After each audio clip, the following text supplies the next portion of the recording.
gentlemen. I'm Sandy Gadsby. I'm the assistant moderator. The moderator, Poverman, is laid up today, and I am taking over for her this evening. She should be back tomorrow evening. The town clerk advises me that we have a quorum, and I call to order the first session of the 2022 annual town meeting. I acknowledge the publication and proper service of the warrant and call on Gil Hoy to lead us in the Star-Spangled Banner. Mr. Hoy.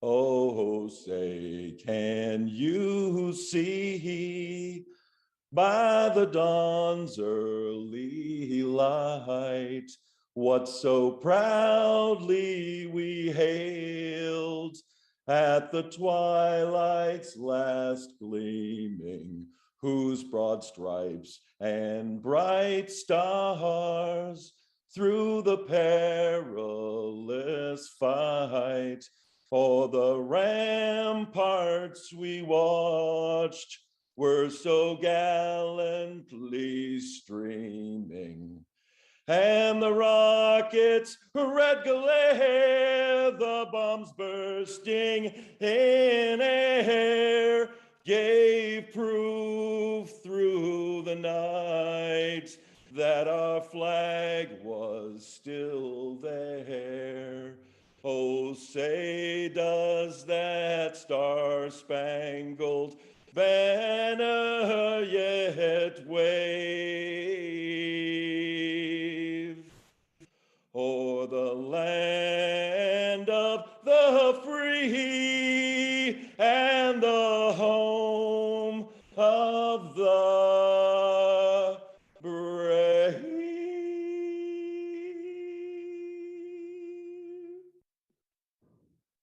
Thank you, Mr. Hoy, for that unique version of the national anthem. I call on Selena Robinson, who will provide us with the Indigenous Peoples Declaration for this year. Ms. Robinson. As we gather today as town meeting members, let us take a moment to acknowledge the history of this land we call Brookline. This is the unceded land of the Massachusetts people, whose traditions, language, and stewardship continue today through their lineal descendants, the Massachusetts tribe of Ponkapog. Today, we are living on the land that was taken by force. By 1641, the colonists in Brookline had allocated to themselves almost all land that had been inhabited by Indigenous people. Land was not the only form of theft that occurred. Lives were also stolen. Historical records stated that in 1675, during King Philip's War, 7 Indigenous men were sold into slavery in the Caribbean by residents of the area that were now called Brookline. The 7 men represent part of the early slave trade. Slavery in Brookline continued and grew, but soon those enslaved were African or of African descent. By 1746, enslavers claimed ownership of over half of all Brookline land. We acknowledge the theft of land, culture, and lives, and the ensuing enslavement of Indigenous and African peoples that occurred here. These early policies set the stage for centuries of systemic racism. As we remember these atrocities, town meeting members and the larger town must commit ourselves to address the ongoing inequities that are the result of our history of colonialism, the racism. Although we as individuals were not perpetrators of these atrocities, we benefit from these systems. Thus, we dedicate ourselves to addressing them today. Thank you. Thank you. I call on the town clerk to swear in new town meeting members, which is most of you.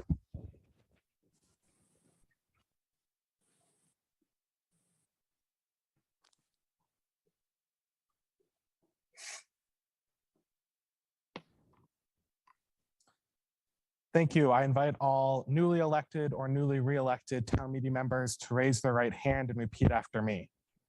I do solemnly swear or affirm that I will faithfully and impartially discharge all the duties incumbent on me as a town meeting member, according to the best of my ability and understanding, agreeably to the rules and regulations of the Constitution, the laws of the Commonwealth, and under rules, regulations, and bylaws made under authority thereon. They want me to sing at their bar mitzvah. Congratulations. I'm not gonna sit down there by myself. What?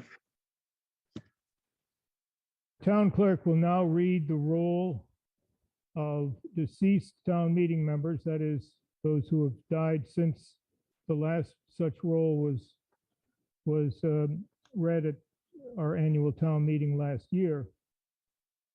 It will be followed by a moment of silence, and those of you who wish to do so, please dedicate a portion of that to the innocents who were slaughtered in Texas, in this gun-crazy country of ours. Town clerk.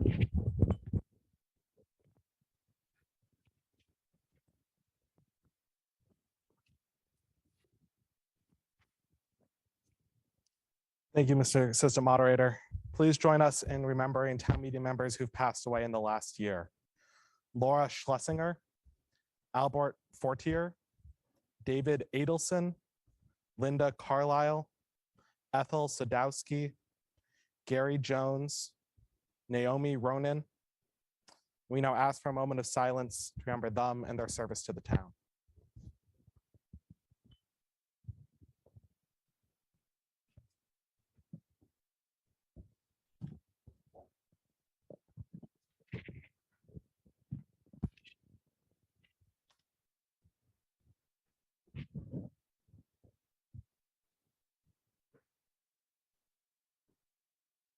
Thank you.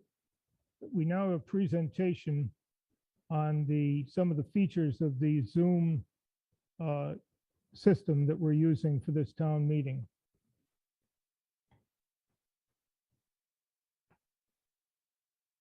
I'm going to walk through some of the functionality of Zoom this evening and tell those present in the meeting how to navigate around the platform. By default, your microphone will be muted and you'll be unable to unmute yourself until the support staff for this meeting gives you permission to do so. When it's your turn to speak, the moderator will call on you. A few seconds later, you will see a prompt on your screen asking you to unmute yourself, and you'll have to click OK to acknowledge that prompt.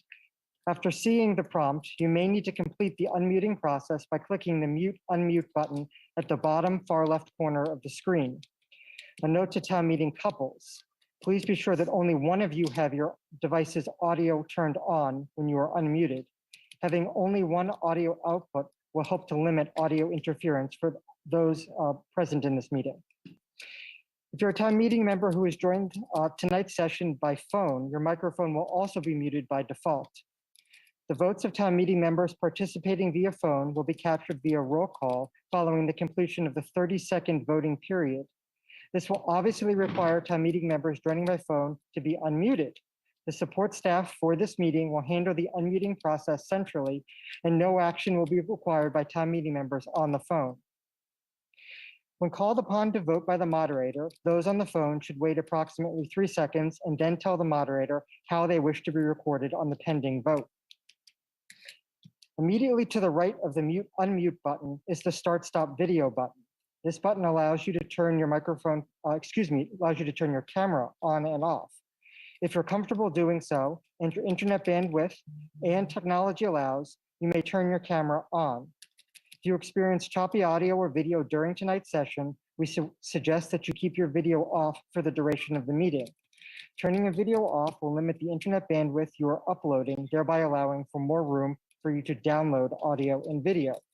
As a reminder, if your camera is turned on, it will broadcast everything it captures to those present in the meeting. Please be mindful of this.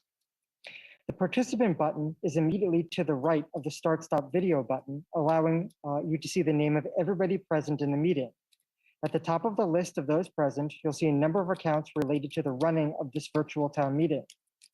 Below these accounts, you'll see a list of town meeting members, staff, and guests present in the meeting, listed in alphabetical order by last name. Next to each name, you'll see information about who a town meeting member represents, a precinct number, and the letters AL to denote at-large status, or that a person is a guest in the meeting. A guest might be a non-town meeting member, presenter on a warrant article, or town staff.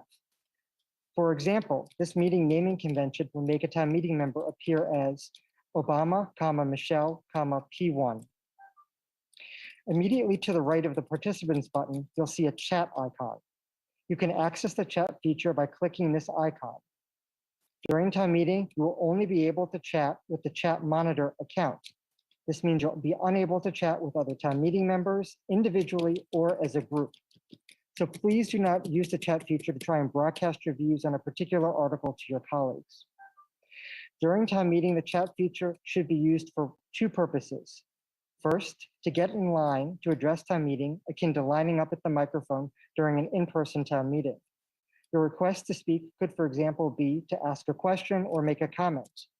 If you wish to ask a question or make a comment during town meeting, please send a message to the chat monitor account that contains, in this order, your first name, last name, the letter P and your precinct number, or the letters AL and the word question or comment.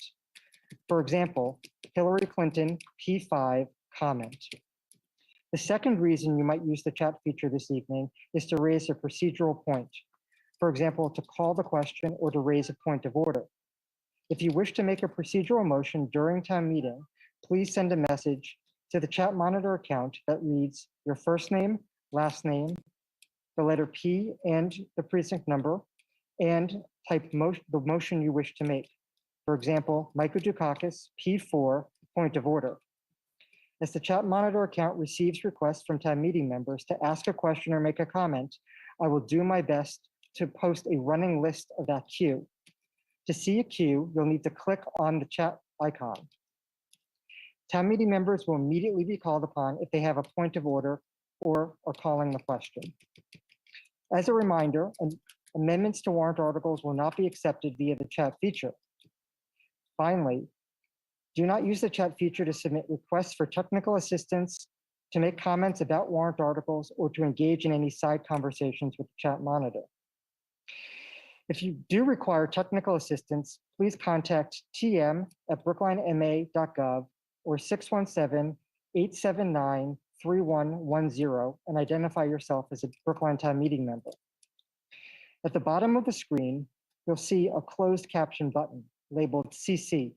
Tonight's meeting will be closed captioned to make the proceedings more accessible to town meeting members, guests, staff, and members of the public watching on BIG. Anyone who would benefit or enjoy seeing the closed captions is invited to utilize this functionality. To see captions, click on the CC button, then select Show Subtitles. To turn the captions off, click the CC button again. There is no requirement that you use or do not use the caption feature. Once again, if you encounter any technical problems during tonight's town meeting session and require assistance, you should contact tm@BrooklineMA.gov or call 617-879-3110 and identify yourself as a Brookline Town Meeting member. Finally, I know there are a number of town meeting members who have not currently been admitted to the waiting room. We are in the process of checking those town meeting members in, and they will be admitted in the next couple of minutes.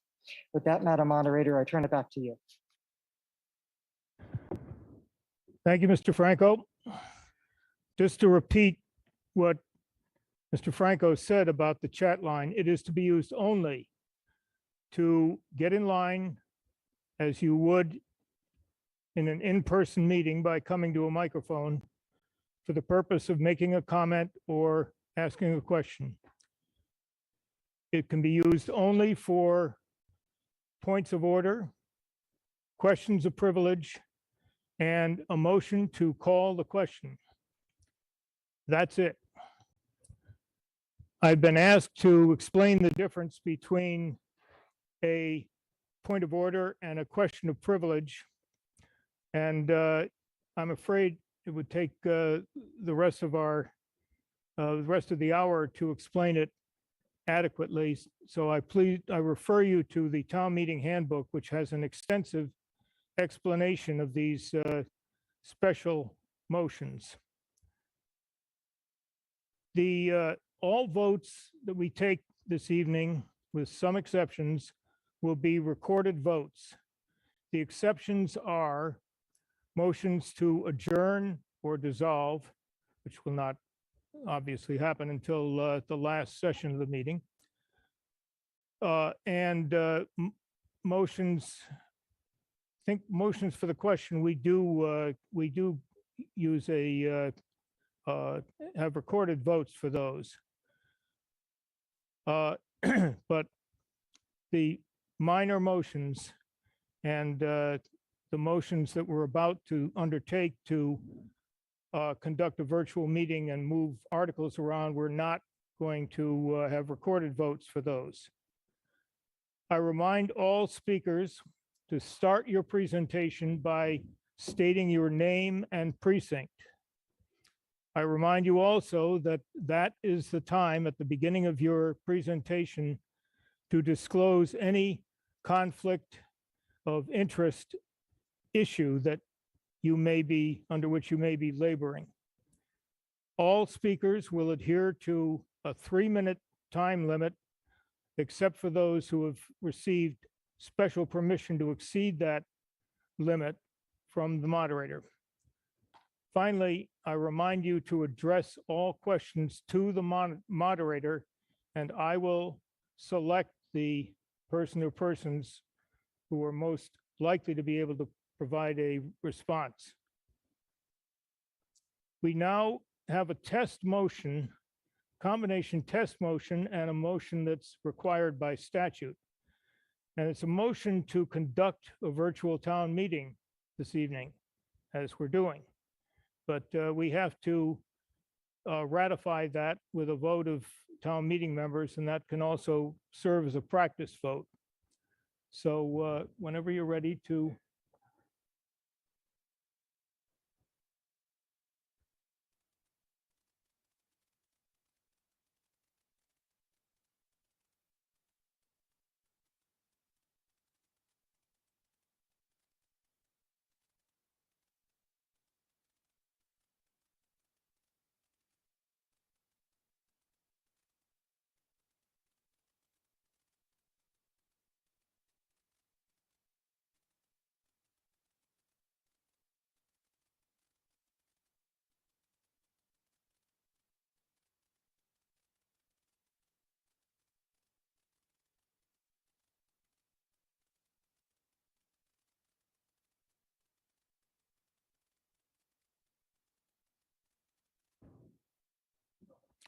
The voting period is over. May I have the count, please?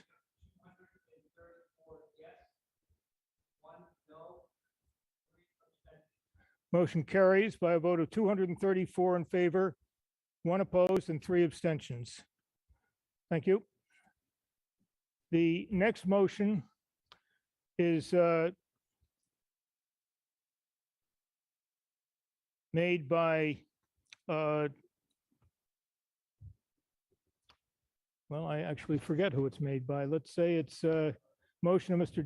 Doughty, seconded by Ms. Benka, to postpone Articles 22, 12, and 13 to constitute the first 3 items of business at our session on May 31, a week from today.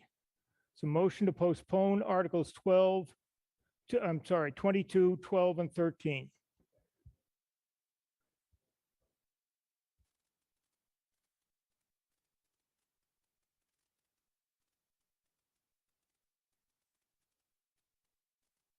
To submit a vote once. You cannot take back a vote once it's been submitted. Dave?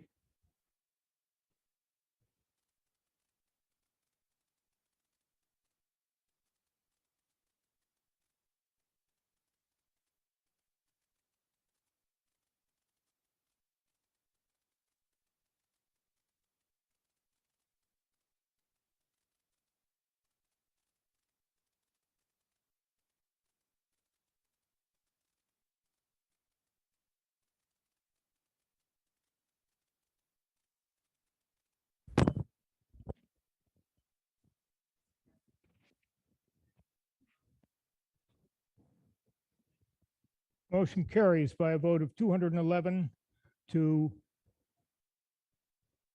10. The next motion is to defer Articles 23 and 24 to, as the first items of business at our session on June 1.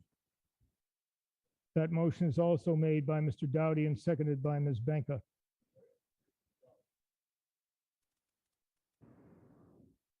Time period has started.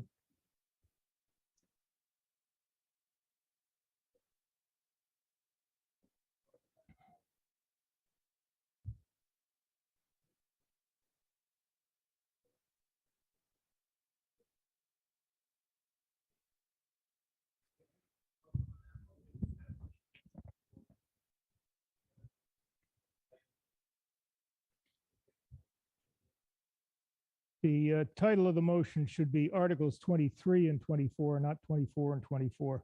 Sure, you can figure that one out.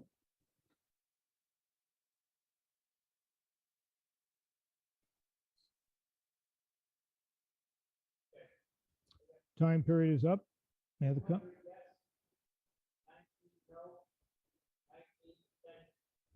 Motion carries by a vote of 200 in favor, 19 opposed. We now turn to the articles, starting with Article 1. Tonight, we will deal with the Articles 1 through 8 in order. Article 8 is the budget article, and we are unlikely to complete that before close to the end of our session this evening. So if we do happen to complete it, we'll move on to Articles 9, 10, and 11. Article 1, the motion under Article 1 is found on page 1-2, again moved by Mr. Dowdy and seconded by Ms. Benka. Mr. Dowdy.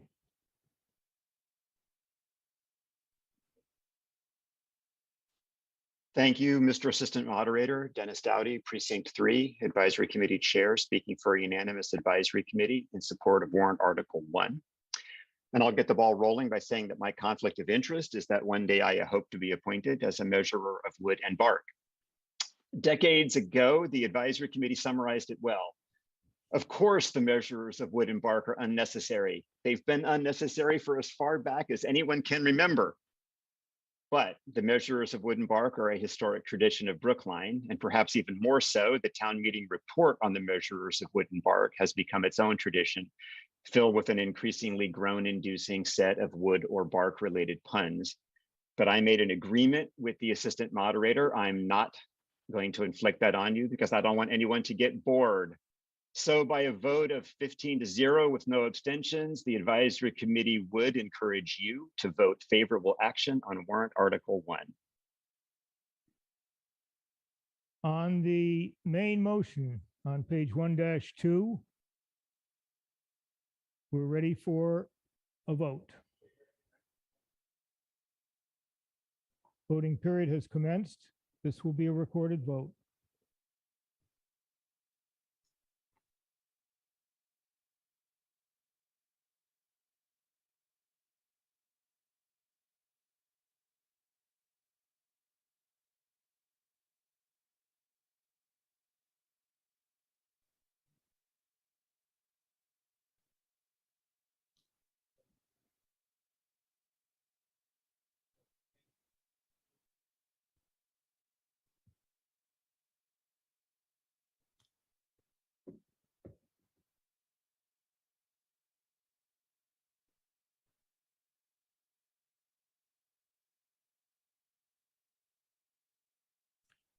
Voting period is over. May I have the count, please?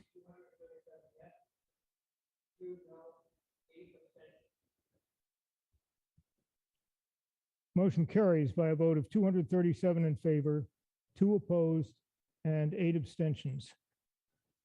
I have been asked if there'll be a 5-minute break in the middle of our proceedings, and I'll make that decision in the middle of our proceedings. Article 2. Motion is on page 2-3 to approve collective bargaining agreement with the AFSCME, as you'll hear from the speakers. Ms. Hamilton moves that motion and Mr. Friedman seconds. Ms. Hamilton.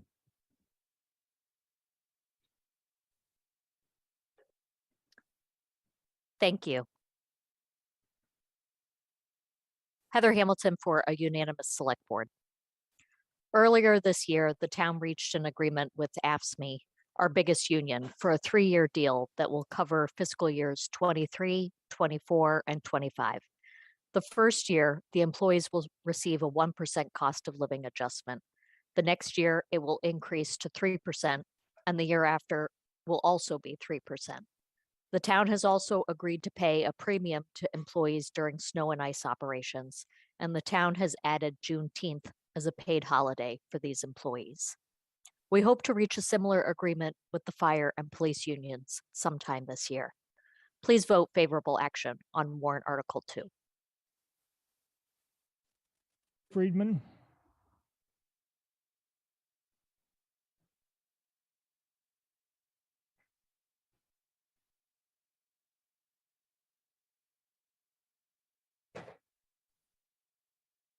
Thank you, Mr. Moderator. Harry Friedman, Precinct 12, speaking on behalf of the Advisory Committee.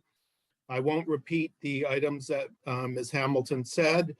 I will note that this is one of our largest unions. The local has currently 203 active employees, most of whom are in the DPW. The number of positions covered by the union is actually Recording higher stopped. because the recording stopped. Recording in progress. Recording is now in progress. I will continue. The number of positions actually covered by the union is higher than the 203 employees because of a number of vacancies. Ms. Hamilton went through the major points of the agreement. I would note that the cost over 3 years, including the snow and ice premium, which does not kick in until June 30th, 2024, is estimated at 1.5 million. The union approved this contract by a rather thin 5-vote margin. However, the advisory committee thinks that the contract offers advantages to both the union and the town and unanimously recommends favorable action on the motion offered under warrant Article 2. Thank you.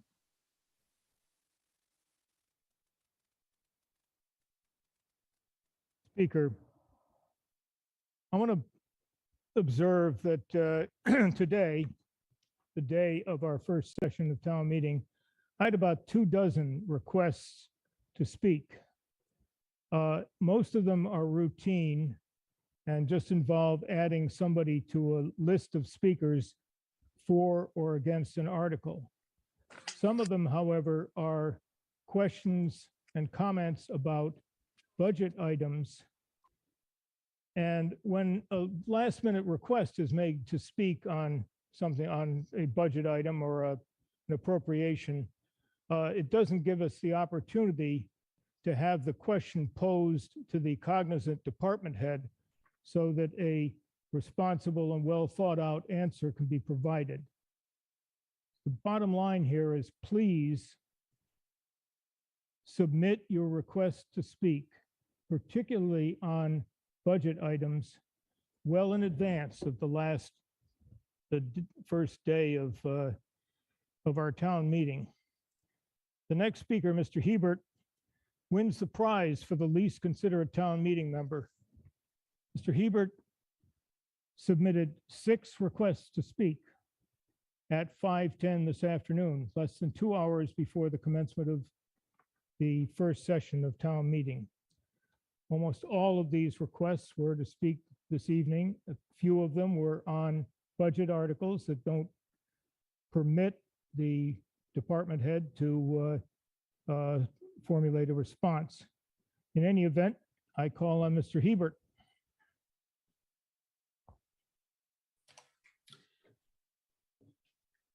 First of all, Mr. Gatsby, I'm very sorry for having submitted those questions that late in the game, just before the first night of town meeting. I am a new town meeting member. I have, like everybody else, I have been going through the 613 pages of material, trying to understand it. And have spent quite a lot of time doing this and trying to be diligent in my duties as a town meeting member. So given the proceedings and the guidelines, I retract the questions that I have, which were minor questions, and had I had the proper amount of time to be able to prepare for this, I would have asked them, I would have researched it in advance and tried to have gotten the answers. So my apologies to you and to town meeting for adding to your stress on this first night. Well, Mr. Hebert, I'll certainly accept your apology. And as a new town meeting member, I hope we've all had the opportunity to learn some lessons from this little pot of dough. That concludes our speakers list for this article. On the motion on page 2-3, we're ready for a vote. Main motion, Article 2. The voting period is commenced.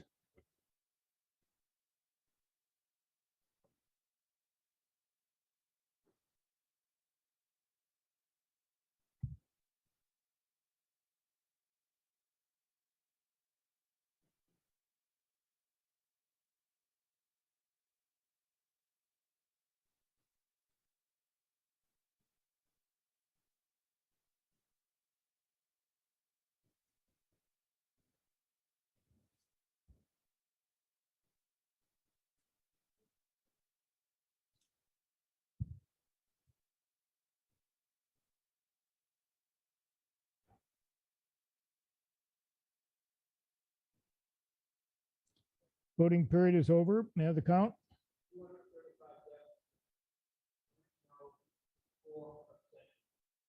Motion carries by a vote of 235 in favor, 3 opposed, and 4 abstentions. Is there anyone on the phone?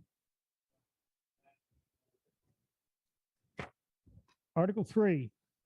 Motion is at the bottom, page 3-2, to authorize the town treasurer to enter into compensating balance agreements. Moved. Ms. Vogt, you have a question of privilege?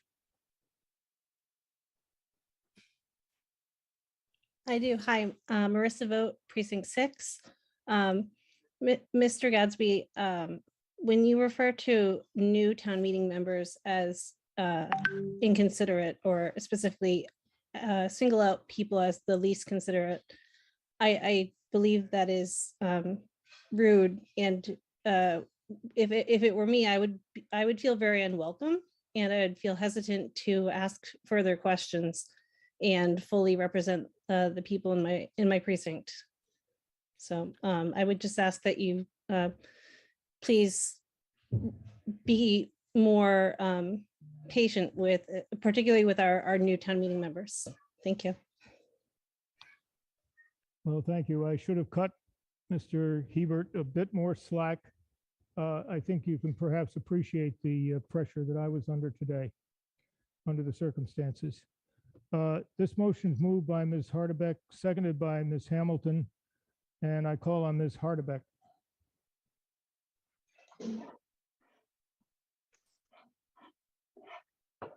Good evening, Kelly Hardebeck, Town Meeting Member, Precinct 7, speaking for the Advisory Committee.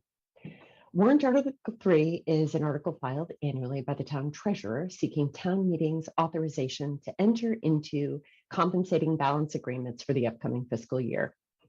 Compensating balance agreements are arrangements between a bank and a depositor where the depositor agrees to maintain a level of funds in a non-interest bearing account in exchange for certain services, including the potential reduction of fees. And this arrangement can be financially beneficial to the town when either the savings from reduced fees is greater than the loss of interest income, or the town can use the arrangement to negotiate for services among competing banks. Town meeting has authorized these arrangements for Brookline since the mid-1980s, and the advisory committee recommends favorable action on warrant Article 3 by a vote of 19-0 to 2. Ms. Hamilton?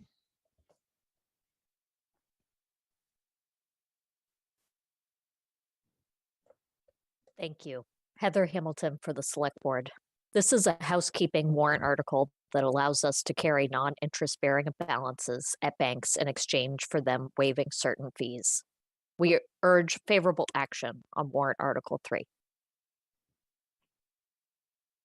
Thank you. I've been reminded to, before we vote, to describe the consequences of your vote. If you vote yes, you're voting in favor of the motion at the bottom of page 3-2. If you vote no, you're voting against it. We're ready for a vote on main motion Article 3. Voting period is commenced.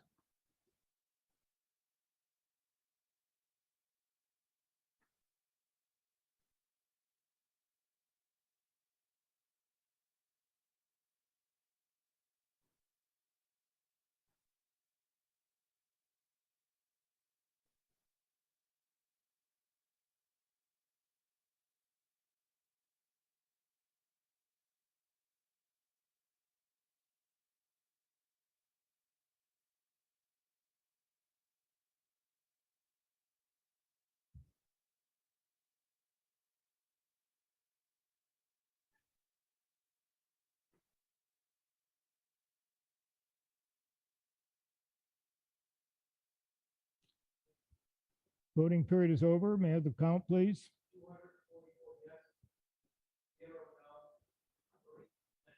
Motion carries by a vote of 244 in favor, nobody against, and 3 abstentions.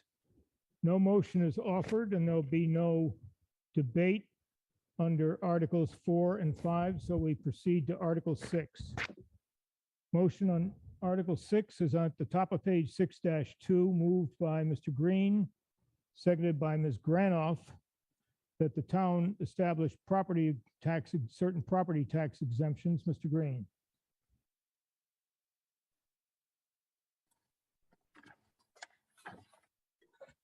Good evening, Bernard Green for the Select Board, and I have no conflicts. This is a pretty straightforward article that we are required to vote every year if we want to increase the property tax exemptions that state law provides to certain classes of taxpayers. Those taxpayers include surviving widows, the elderly, the blind, and disabled, and veterans. The advisory committee, which acts as the town's finance committee and general legislative advisors to town meeting, will give a pretty sufficient explanation of this warrant article and why it is necessary. Representing the Select Board, the town's executive, I will answer the question of where the money to pay this cost, which is estimated to be $43,350, will come from. The answer is it will come from the Tax Abatement Overlay Reserve Account, which is established by state law and requires a reserve fund to pay the cost of potential property tax abatements. Once it is determined that the balance in this account exceeds the amount needed or the amount of potential abatements, that balance is available for other purposes at the request of the Select Board to the Board of Assessors. It can then be used for the capital improvement plan or for other one-time expenses. The Select Board urges a favorable action on warrant Article 6. Thank you. Thank you, Ms. Granoff. Thank you, Mr. Assistant Moderator. I'm Susan Granoff, Precinct 7 Town Meeting Member, speaking for a unanimous advisory committee which recommends favorable action on warrant Article 6. In addition to what Mr. Green has told us, I'd like to add that the proposed article is recommended by the Board of Assessors and has been approved by town meeting every year since 1989. Passage of it will help about 90 deserving Brookline homeowners and cost the town less than a total of $44,000. Well over half of the recipients are veterans. A third are people who are blind, and the remainder goes to the elderly and surviving spouses. Please join the advisory committee in voting favorable action on warrant Article 6. Thank you. We're ready for a vote. A yes vote will be in favor of the motion at the top of page 6-2. A no vote will be against it. Ready for a vote. Main motion, Article 6.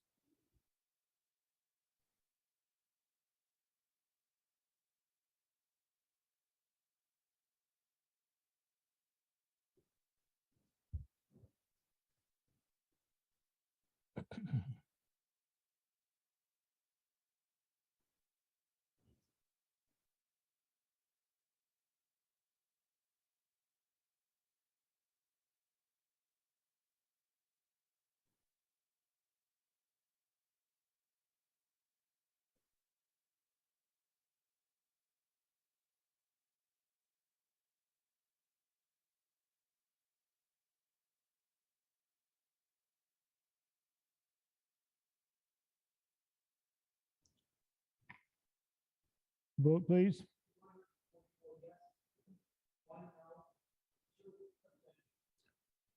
Motion carries by a vote of 244 in favor, 1 opposed, and 2 abstentions. Article 7.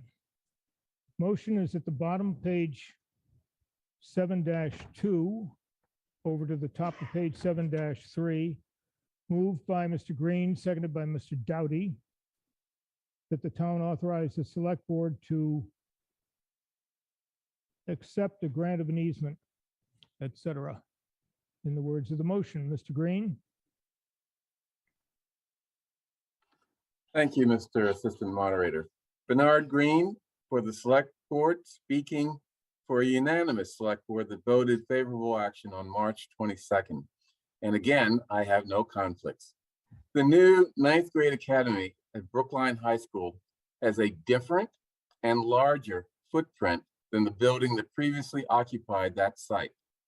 Among the consequences of this change are the need to adjust the many rights that the residents of 2 buildings, one at 19-21 Brington Road and the other at 25 Brington Road, enjoyed, including the right to come and go from their properties over easements granted by the former owner of the high school site. The easements in warrant Article 7 affirm and protect the existing rights of the town and of the residents at 1921 Brington Road and 25 Brington Road, which are buildings immediately west of the new high school building. So you can read the motion for a more detailed view or explanation of the easements granted, but let me sort of give a summary as follows. This warrant article protects the rights of the residents of the 2 buildings by 1, granting an easement from the condominium to the town, giving the town the right to enter onto their property to use and maintain certain infrastructure. 2, an easement granted by the town to the condominium to allow condominium residents to travel over a portion of the high school building service road to allow them access to 3 parking spaces. And 3, an easement granted by the town to 25 Brington Road allowing access to the rear of their property over the school service road. These easements are interests in real estate or interests in land that must be signed by the select board, but first authorized by town meeting under state law, which is why this article is before you. Thank you. Mr. Birnbaum, Yes, I have very little to add to Bernard's exposition. I will say we're witnessing. why don't you add your name, Mr. Birnbaum? Oh, forgive me, I'm sorry. Ben Birnbaum, at-large member of the advisory committee and a resident of Precinct 9. As I already said, Bernard covered the territory here. I will point out that we have unanimity in the advisory committee as well as on the select board, which is a rare matter, and that the entire discussion of this issue by the advisory committee took 15 minutes, which is stunning, or stunningly brief for an advisory committee conversation, let's say. The advisory committee recommends by a vote of 24-0 favorable action on this matter. I will also say, as part of this miracle, all three parties, the town and the two abutters, are in absolute agreement as to the conditions of the easement. Everybody's happy, nobody's paying money. Why not vote favorable action? Thank you very much. Thank you, Mr. Birnbaum. On the vote at the bottom of page 7-2, top of page 7-3, a yes vote will be in favor of the acceptance of these easements. A no vote will be against the towns accepting the easements. We're ready for a vote. Main motion, Article 7.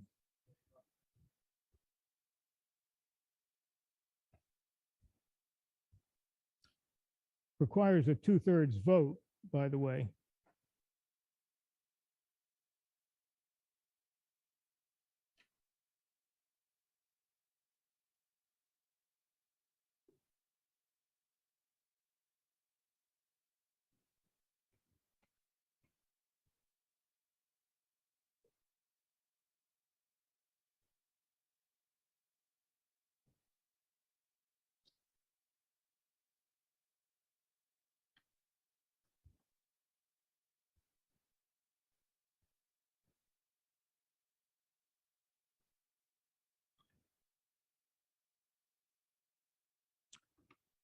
And the vote.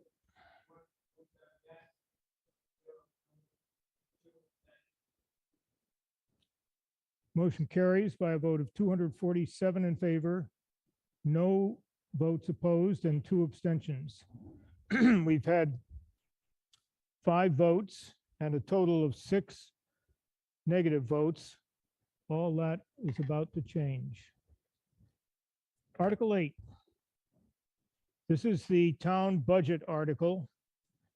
It starts on page 8-41, goes to page 8-50, and includes the 2 tables at the end of the budget motion. It's moved by, favorable action is moved by Mr. Doughty and seconded by Ms. Hamilton.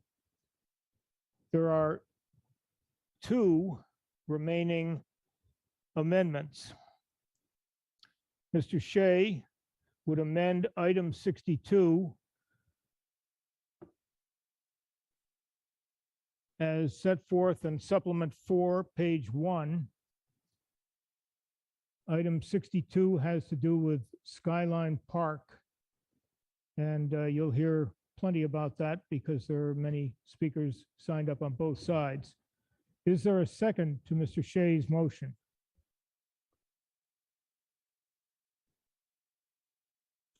You can second by the chat line. One other exception to use of the chat line.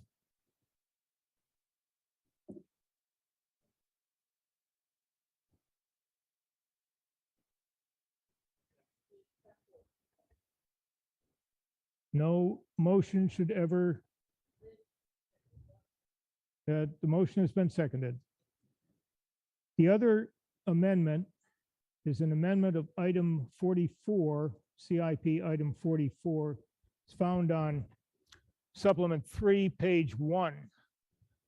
It's moved by Ms. Vogt, seconded by Ms. Zimmerman, to increase the amount allocated to that item, as you will hear when we reach it during the budget discussion. There was a third amendment offered by Mr. Ananian to increase the park and recreation budget substantially, or the recreation budget substantially, and the health budget by a small amount. Mr. Ananian has withdrawn that motion because his objectives were substantially met by a select board allocation of the government money lying and waiting for select board action. So we have two amendments, and we will deal with each of them as we go through the budget. The order in which we will, after we hear from the proponents of the budget, we will then take up the budget in the following manner. We will first deal with the conditions of appropriations, which are found on paragraphs 1 through 14 on pages 8-41 to 45 of the motion. We will then deal with the special appropriations under Article 15. There are paragraphs numbered 37 to 64, and those numbers are out of the budget table, as you'll see. The special appropriations are on pages 8-45 to 49.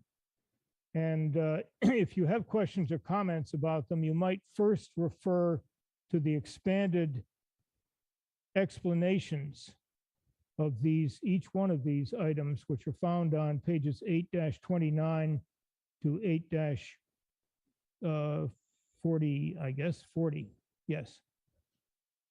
We will then deal with the next budget category is free cash under paragraph 16. It's the appropriation from free cash on pages 8-49 and 8-50. We will then turn to table 1, and we will go through the departmental budgets on the first page of table 1. We will then deal with the non-departmental expenditures in page 2, mainly on page 2. And we will then conclude our budget discussion. There will be a single, at the end of the process and of the debate, there will be a single omnibus budget vote. Other votes will be taken during the budget debate as follows. On each of the two amendments, we will have a vote after the debate on that amendment. And several of the special appropriations are bonding votes, and they require a 2/3 vote. So we'll have a vote on each one of those. I think it's items 54 through 65 or so, as you'll see when we get there. So first we will hear from Mr. Doughty, and then Ms. Hamilton, and then Mr. Van Scoyoc, and then proceed through the budget article in the manner in which I've just described. Mr. Doughty.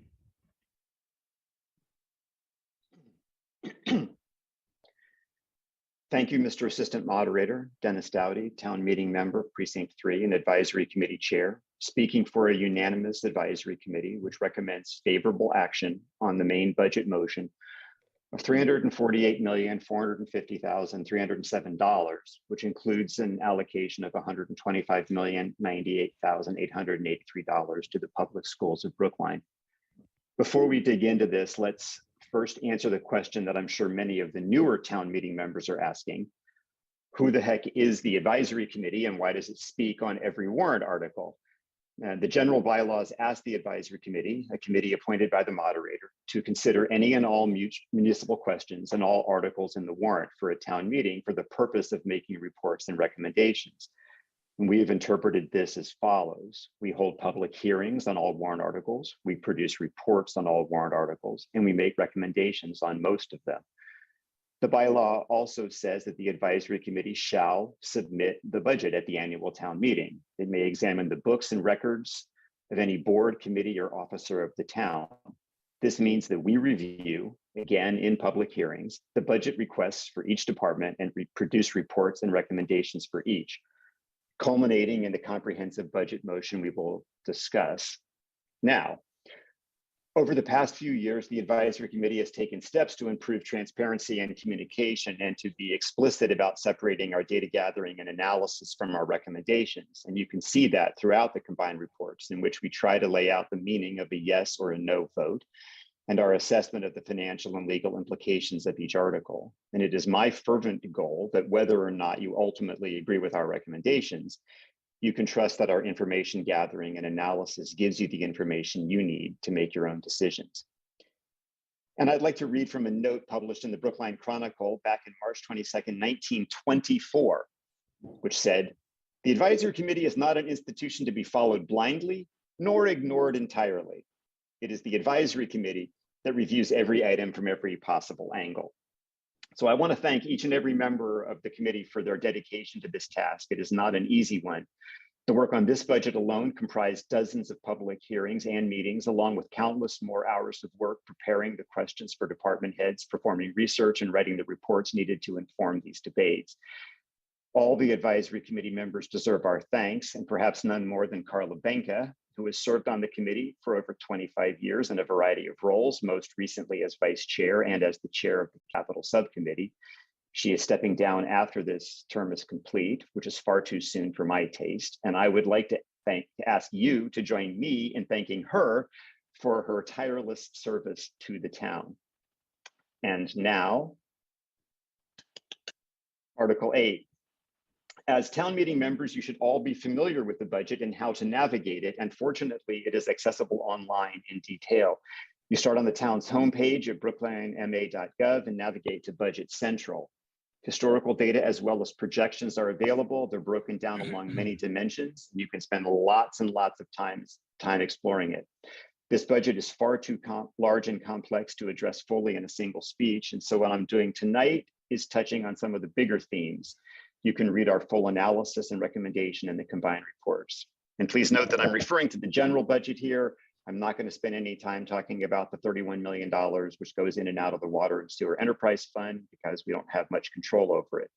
And I'm not going to talk in any detail about the $24 million capital improvement program for fiscal 23, because there are excellent descriptions of each item in the report, and there will be a vote and discussion on each item in the CIP. If you have questions, as the assistant moderator indicated, you can ask them when each item is debated. Our report starts on page 8-18, and we'll start with the good news, which is that we project an increase in revenues from fiscal year 22. Property tax revenues are projected to grow by 3.3% to over $281 million, and local receipts are up 10% from last fiscal year. And while it is a relief to see this rebounding, you should note that prior to the pandemic, local receipts hadn't been this low since 2016, and they're 30% lower than our 2020 peak. So our revenues, while up, are constrained. And due to the pandemic, we even deferred a planned increase to parking meter rates that could have raised in excess of $750,000 annually. On the horizon, we foresee a steep drop in host community agreement funds. And while we can hope that the state level changes to excise taxes on marijuana sales will emerge, which will help cover this gap, there is no guarantee of this happening. We'll talk a little bit later about the options we have to increase revenues available to the town, because our expenses are constrained by our revenues. And the single biggest expense is the allocation to the public schools of Brookline. I should remind everyone that town meeting does not oversee specific school budget line items. State law gives that authority to the school committee. We set the overall allocation of funds, and for fiscal year 23, the allocation is $125,098,883. This number does not come close to the full expenditure, which includes $4 million, which is over 3% of their total budget, of one-time funds coming from the Elementary and Secondary School Emergency Relief Program and the American Rescue Plan Act, which echoes a similar $5 million use of one-time funds for last fiscal year. In addition, as you all know, contract negotiations have been completed with the Brookline Educators Union. And while this agreement does not affect the fiscal year 23 budget you were voting on tonight, it will place additional pressure on subsequent budgets. Exacerbating all of this is the uncertainty regarding enrollment. For fiscal year 23, the number of K-8 sections has been projected at 237, which is 88% of the pre-pandemic number. So will we see an enrollment surge in later years as parents become more comfortable with the district's approach to in-classroom learning? Will there be a recession? If that emerges, will that affect public school enrollment? Answers to these questions are speculative, and the range of answers has a huge impact on the resources that must be allocated to the schools.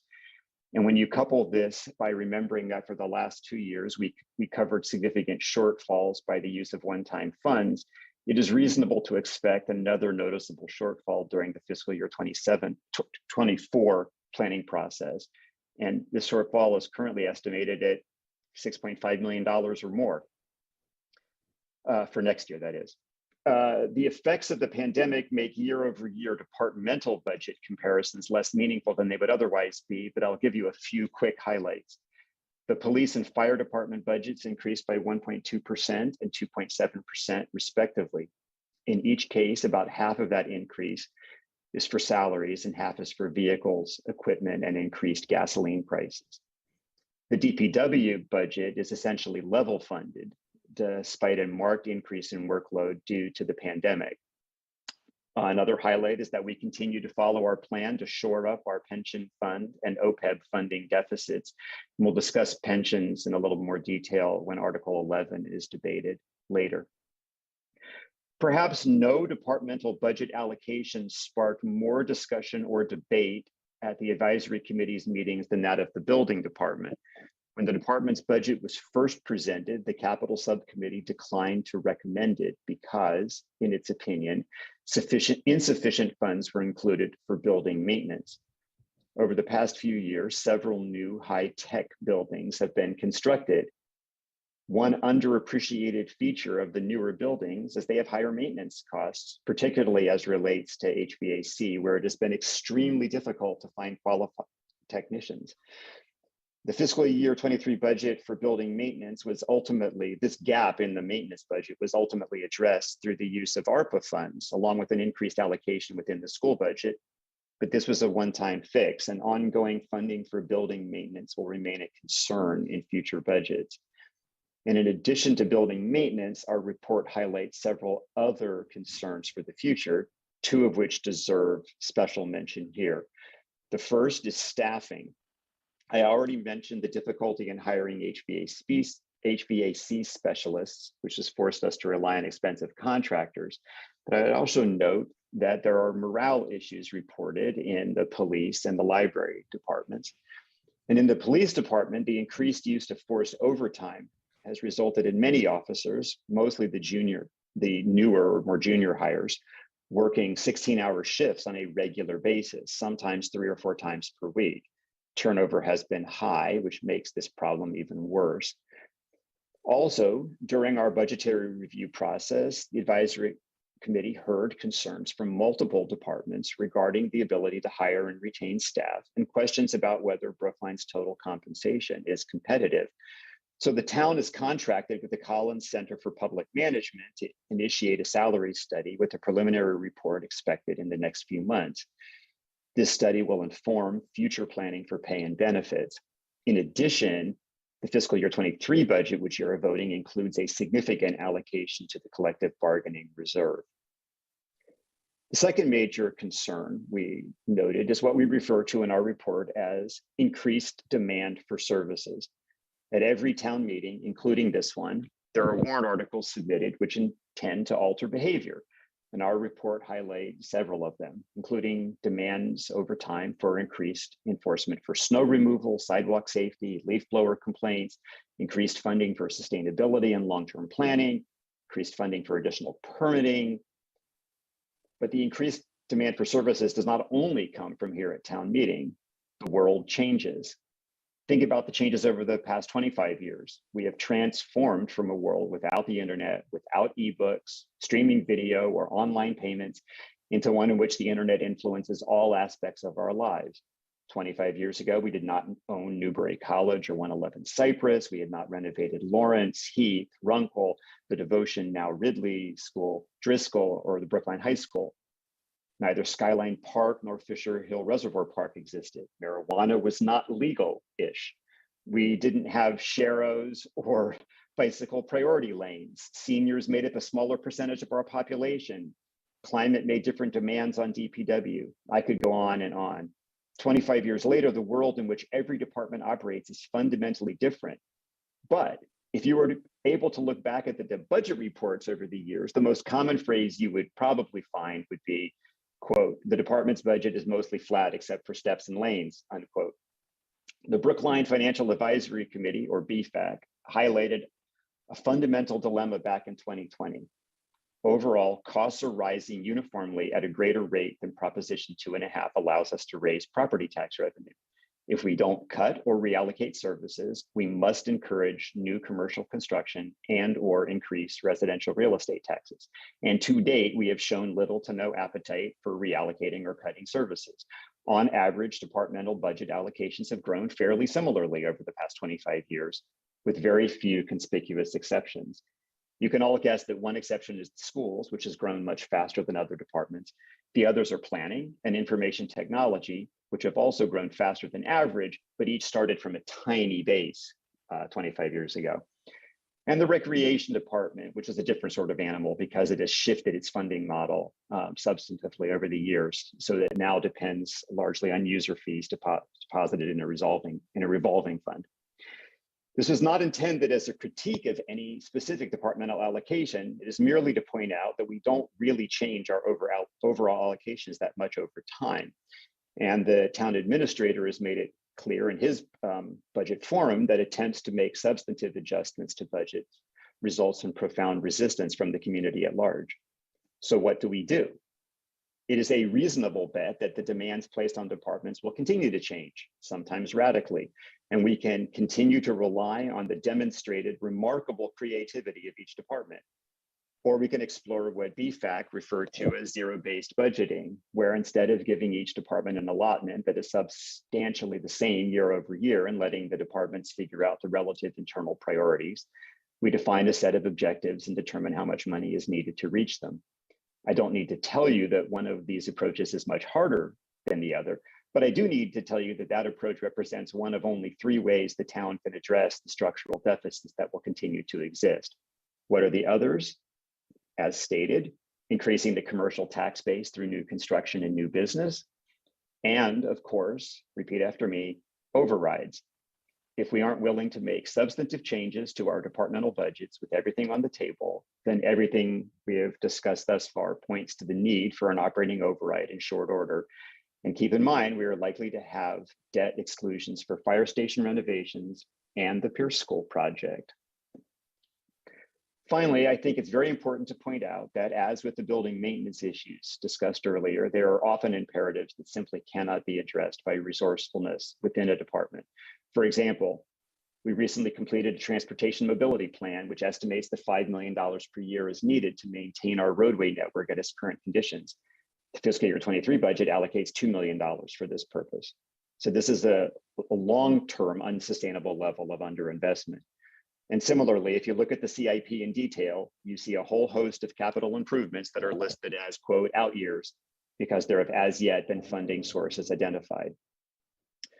Tonight, you're going to be asked to take several votes. You're going to be asked to vote on 28 capital improvement projects. The advisory committee recommends favorable action on each of them. You'll be asked to vote on the amendment, which increases the allocation for sidewalk rehabilitation by $147,000 to improve accessibility. By a vote of 6 to 17, the advisory committee recommends no action on this amendment, not because we oppose accessibility, but because we generally oppose approving an imbalanced budget and working it out in the fall. In the fall, there may be transportation network company funds available for this purpose. And members of the advisory committee have committed to working with the petitioners to identify funding for this as a fall adjustment if it fails tonight. You'll be asked to vote on the Skyline Park amendment to the capital budget. The advisory committee was not able to debate this amendment and will be making no recommendation on it. Last, and certainly not least, you will be asked to vote on the main budget request. And by a vote of 23-0 with no abstentions, the advisory committee recommends favorable action on the budget motion printed on pages 8-41 to 8-50 of the combined reports. Thank you.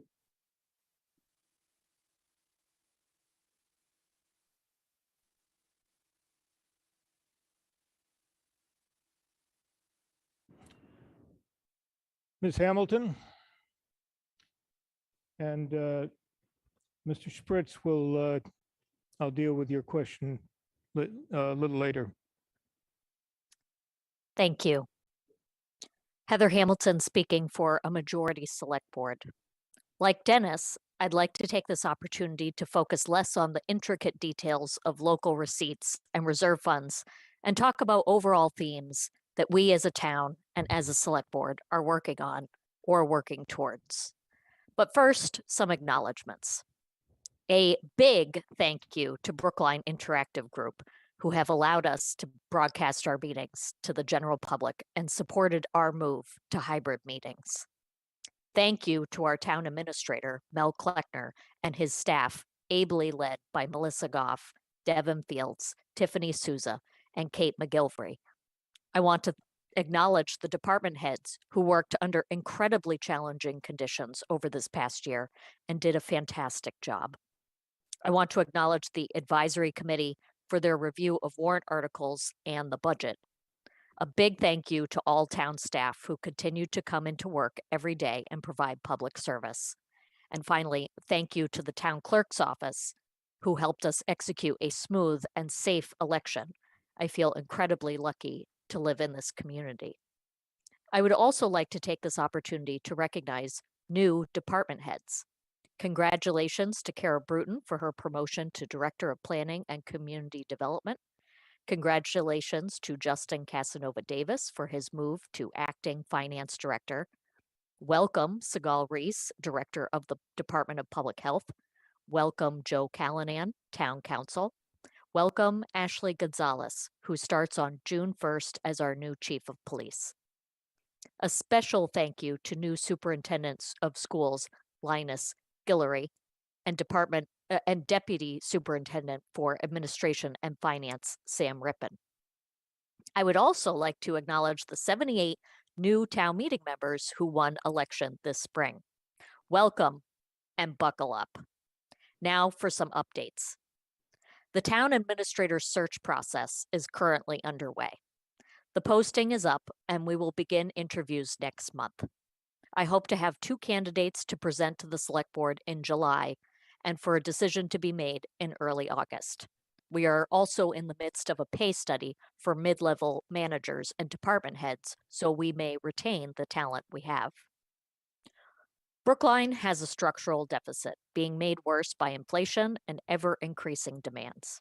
By law, we cannot raise property taxes, which account for 73% of all revenue, our largest source of income, more than 2.5% per year, commonly referred to as Prop 2.5. The next best source of revenue is new tax growth.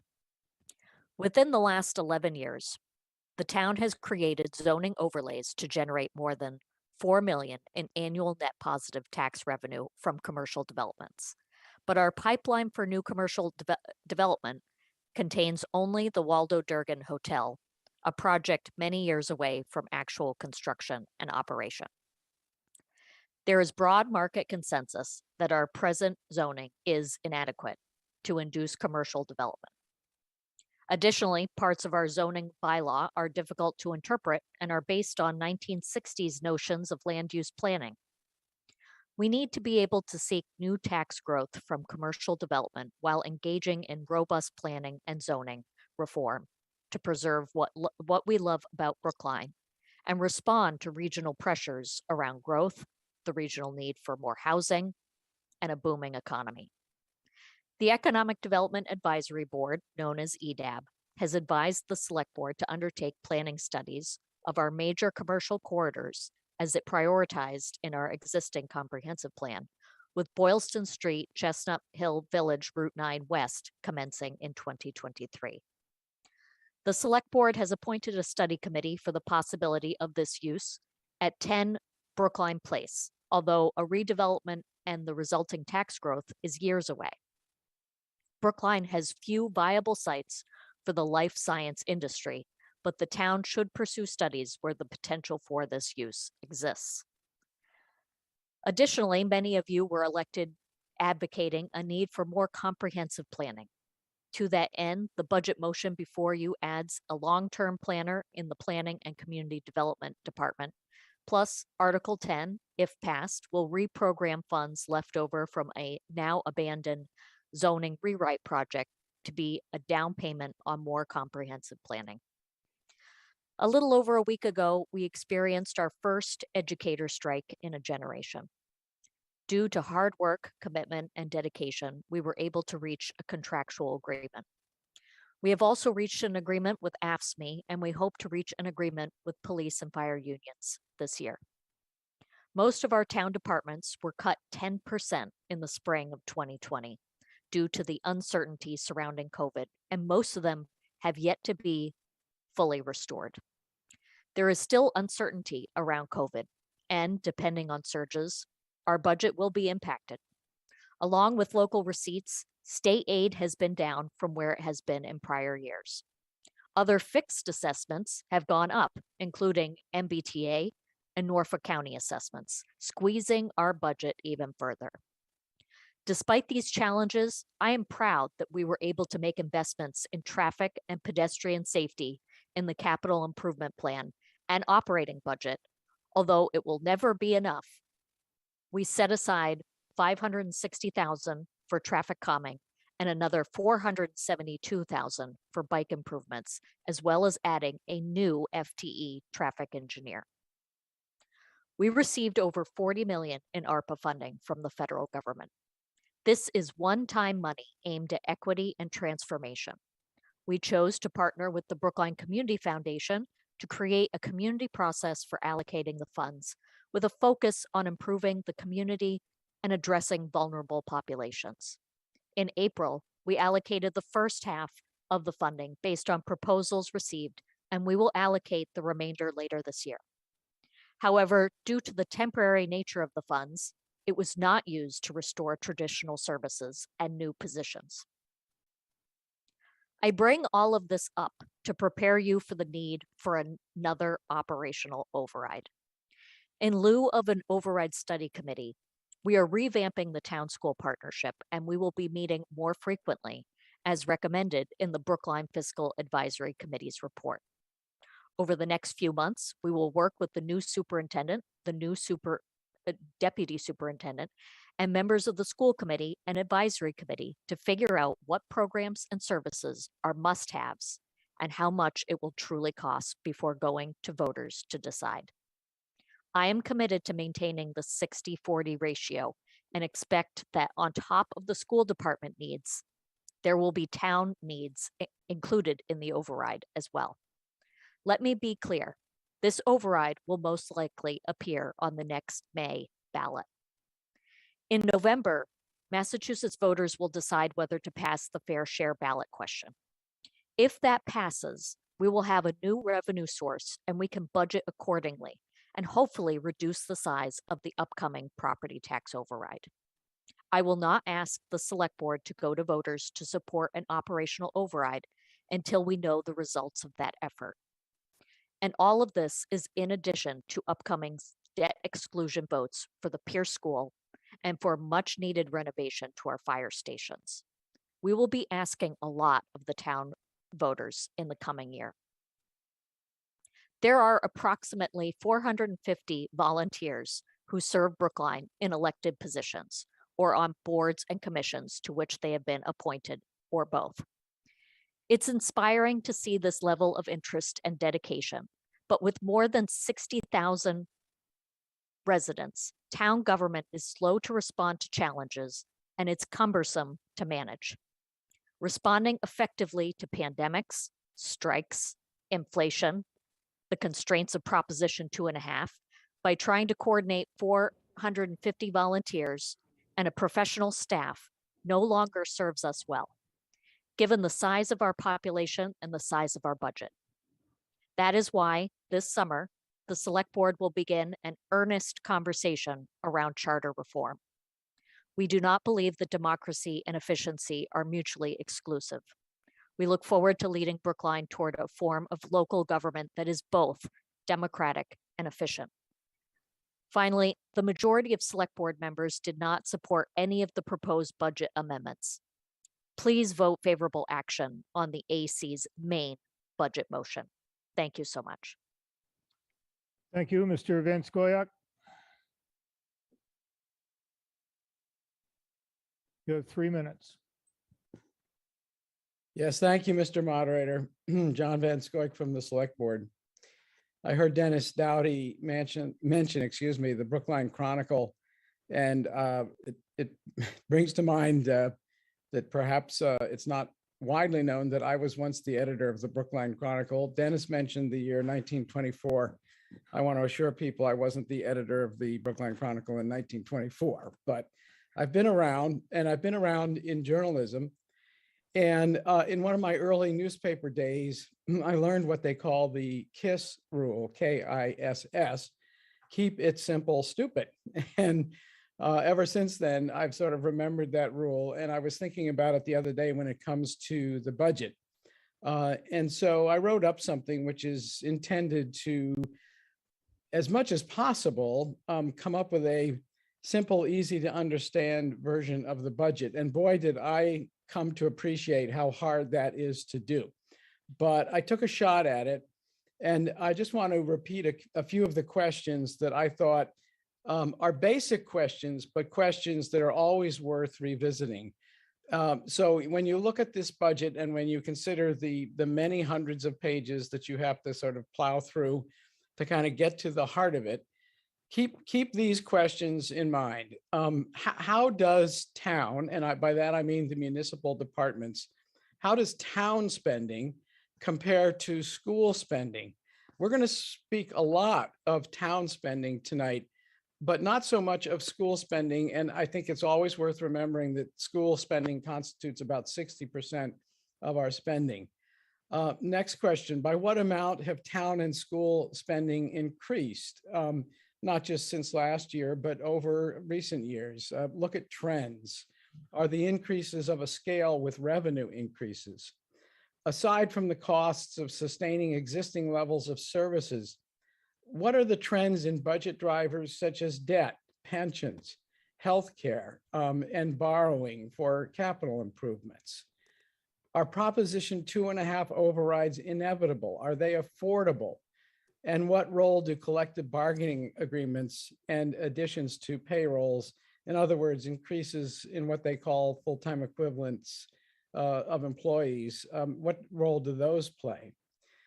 So this led me inevitably to coin a phrase, but it's not original to me, that identifies that there are essentially three major cost drivers. It isn't so much what's the police budget this year versus last year, or what's the library budget this year versus last year, because truth to tell, you could go back 20 years and those budgets have not changed very much. Essentially, ever since Prop 2.5, we have just been marching in place with most of those budgets. But meanwhile, we struggle to balance budgets. And it's because of these big three cost drivers. One of them is pension funding, which in the current budget amounts to $30.6 million. And that's just the municipal side. Fortunately, the school side is covered at the state level by teachers' pensions. Now, Mr. Van Scoyac, you've been 3.5 minutes. How much longer do we? I'll wrap it up in less than a minute, and thank you for reminding me of that. Healthcare benefits, $39.2 million in our current budget, growing at a rate of 5.3% annually. Debt service, $36 million in our current budget, projected to grow at a rate over the next 4 years of 10% a year. So keep those questions in mind, keep it simple. And final words are from someone who really knows this stuff, not like me. I'm going to quote, despite a balanced budget for fiscal year 2023, the town has not made any long-term progress in reducing its inherent structural gap in budget funding created by the limited tax levy increases imposed by Prop 2.5. Finally, in fact, it can be reasonably argued that the town has dug an even deeper budget hole for the future by allocating one-time federal funds into our ongoing financing of town and school budgets. End quote. Mel Kleckner, our town administrator, from the annual report. Thank you, Mr. Moderator. Thank you. Mr. Spritz, if it's all right with you, I'd like to deal with your question when we reach the CIP item to which it relates. Mr. Rosenthal, is your comment and question relate to a particular budget item, or is it to the budget generally? I guess generally. Okay, go ahead. Thank you. Yeah, Marty Rosenthal, Precinct 9. I have a question, I think primarily to either Heather or Town Administrator Kleckner, and it's based on a vote that the PAX Board took a week ago, commending the settlement of the teacher contract, but going on to say the following, just a couple of sentences, that virtually every town department head has told the advisory committee that they can't retain or hire because Brookline is not competitive in pay and benefits. And the board called on the select board to appoint an override study committee to compare Brookline's pay and benefits with other communities that we compete with. And with a need to justify to the voters an override ballot question. Now, Heather discussed that, and I'm very pleased to hear the openness to an override. But one question, so that raises two questions for me. One is, what is the difference between the process you're talking about and an override study committee that PAX urged to happen immediately? And the second question is, do we know how many departments have lost people to other communities? Put aside the police, because I'm going to ask that to Acting Chief Richie Allen when the police budget comes up. But what is the loss of staff people to other communities and other departments, if anyone knows that answer? So those are my two questions, if that's okay to put them together. Ms. Hamilton, would you like to respond to Mr. Rosenthal? Well, would you please respond to Mr. Rosenthal? So I can try to address the first part. I just want to make sure that I understand, and we will probably have to get you an answer to the second part, which is the people that have parted. That really is a question for Mel and staff, and I don't know whether or not he has that information at the ready. But let me just make sure that I understand the first part of your question, which is the role of an override study committee for an operational override. Can you just repeat what the question was? Mr. Rosenthal? Yeah, well, that's what the PAX board voted to recommend immediately, but you referred to a different process. I think it had to do with a town-school partnership. And I didn't understand what you were saying as opposed to an override study committee, which seems, at least to some of us who have been around, a more clear-cut proposition. So maybe, especially for new people, you could enlighten us what you're talking about and the difference. Okay. So I've been on the board for about 5 years, and before that, I was a town meeting member. And I've served on an override study committee, and I've seen other override study committees. We had one in 2008, we had one in 2014. I was part of the one in 2018. The reason, there are two parts actually, why I think we need to go the route of a town school partnership in lieu of an override study committee. The first part is, having served on an override study committee, it feels to me, and people can disagree with this assessment, but you really have to have been there, I think, to really understand the nuances. Serving on that override study committee, it really felt perfunctory. We appointed a bunch of people and we asked a bunch of questions of staff. And at the end of the day, we had to trust that the staff was giving us reliable information. We are all volunteers. And I think now, especially the new town meeting members, can understand how overwhelming this information is. And when you can't go into town hall to ask the questions directly and you're constantly relying on information that's supplied to you or through emails, it's a real challenge to feel like you know what's going on.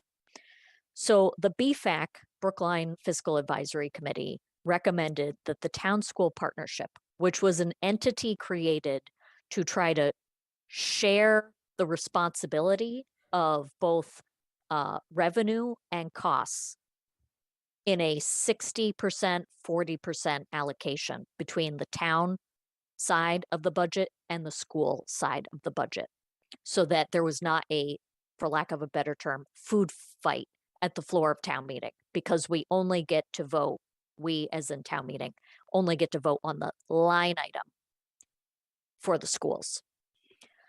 The town school partnership had been meeting, I think, once or twice a year in line with the budget cycle to just make sure that things were understood. The Brookline Fiscal Advisory Committee recommended that that entity, which is made up of the town administrator, his deputy, the superintendent, his deputy, the chair of the select board, usually the most senior select board, but there's some discretion there. The school committee chair, a deputy or another school committee member, usually the chair of the finance committee, and then the advisory committee, 2 members from that, usually the chair of the advisory committee and the chair of the schools subcommittee of the AC. These people have been doing this for a fairly long time. They're intimately knowledgeable about the budget and the way things work. I believe, based on what I have seen and observed, that this is a more productive body for us to assess real costs and whether they're reasonable. People can disagree with me about that, and we can have a conversation offline about that. I hope that answers your question, Mr. Rosenthal, adequately. As to question number 2, why don't you take that up with the 6th floor, the select board office calls for some statistics that I think would have to be generated to respond to your question. Now, Ms. Zimmerman, if you have a comment or question relating to item 44, let's wait until we get there. Am I assessing your request properly?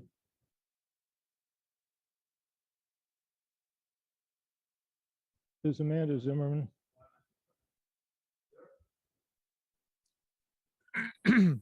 Hi, yes, Amanda Zimmerman, Precinct 7. I had a few requests, which is why I was probably confusing.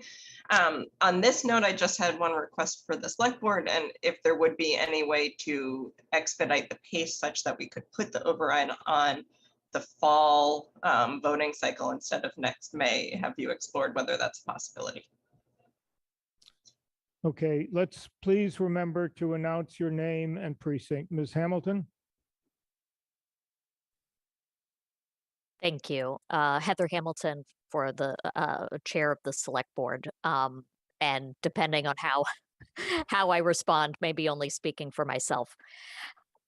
So I understand two things. One, it would make no real difference for us to put an override, an operational override on the vote before voters in the fall or in the spring, because it's the same fiscal year that we would conceivably be infusing cash. As I said in my statement, I feel very strongly, I want to know the results of the fair share before we start to ask voters to approve a very, what I think is going to be a very large sum of money.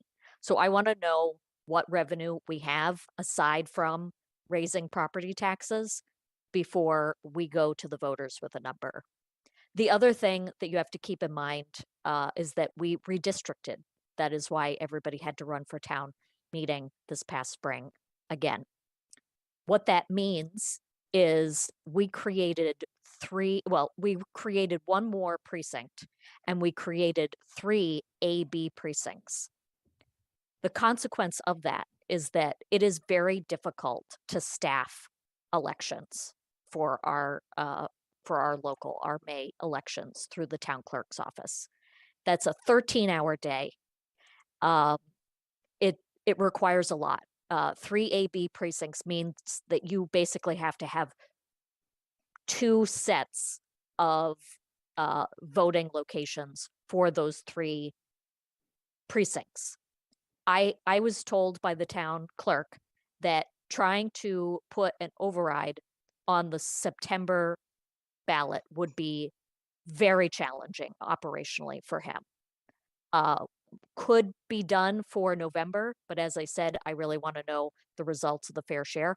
And that's when we plan to do Pierce and the fire stations. And I'm concerned that if we also do an operational override at the same time, it's going to feel very a la carte, because we're not going to bundle them. We've tried that before. And so people may pick and choose based on dollar amounts. And so I feel comfortable retooling the town school partnership over the next 5 to 6 months, getting consensus before we go to the voters. And that is May. Now, ladies and gentlemen, this is a very interesting discussion, but it's now 20 minutes of 9, and I would really like to get going on the budget debate itself. So I have one other request from Ms. Wendy Friedman. I hope you have a short and succinct question, because I really would like to get on to the consideration of the budget itself. Ms. Friedman? Yes, thank you. Hi, Wendy Friedman, Precinct 5, and I think it is very quick. I just have a question about the salary comparison study that you said will be happening or is happening to understand or to try to increase retention. And I'd just like to know whether that is just focused on salary or whether it also looks at kind of department size and workload, so that I would just imagine that salary alone is not the issue, but also if somebody is doing the work of 3 times, 3 people that would be handling it in another town, whether that's going to be part of that analysis. I'm afraid Ms. Hamilton is going to have to. Mr. Kleckner?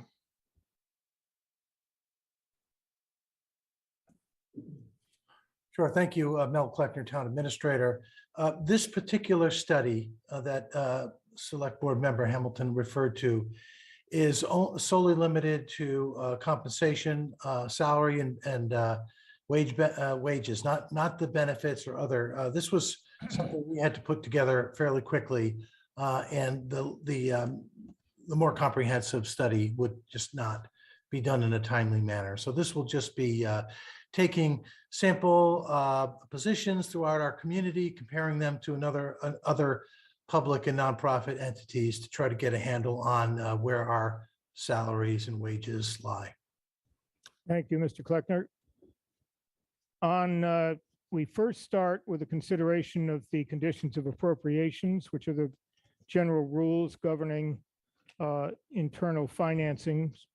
And these are on paragraphs 1 through 14, page 8-41 through 45.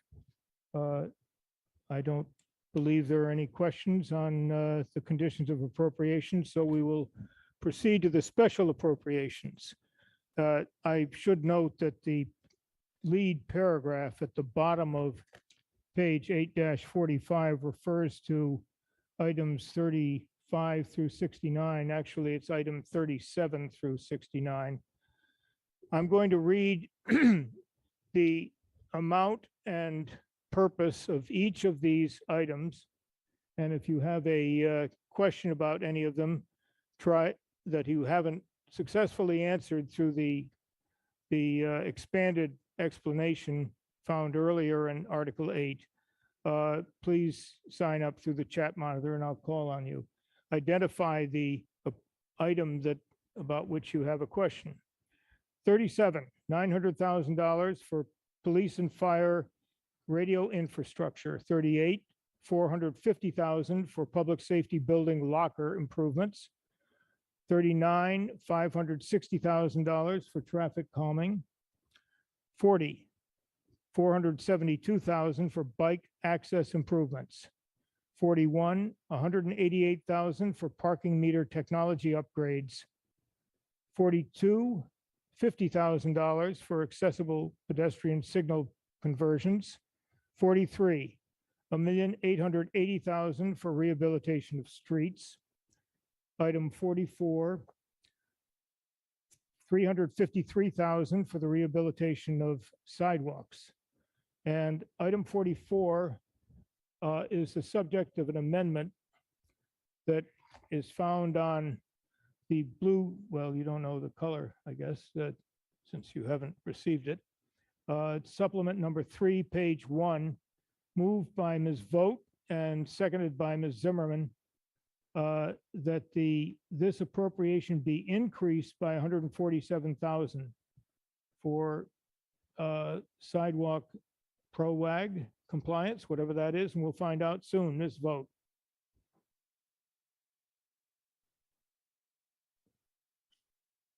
Hi, does the monitor you? have the, my name is Marissa Vogt, I'm from precinct 6.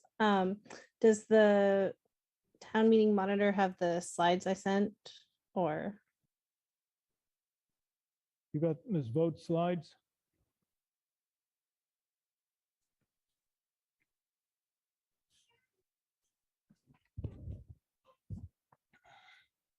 Great.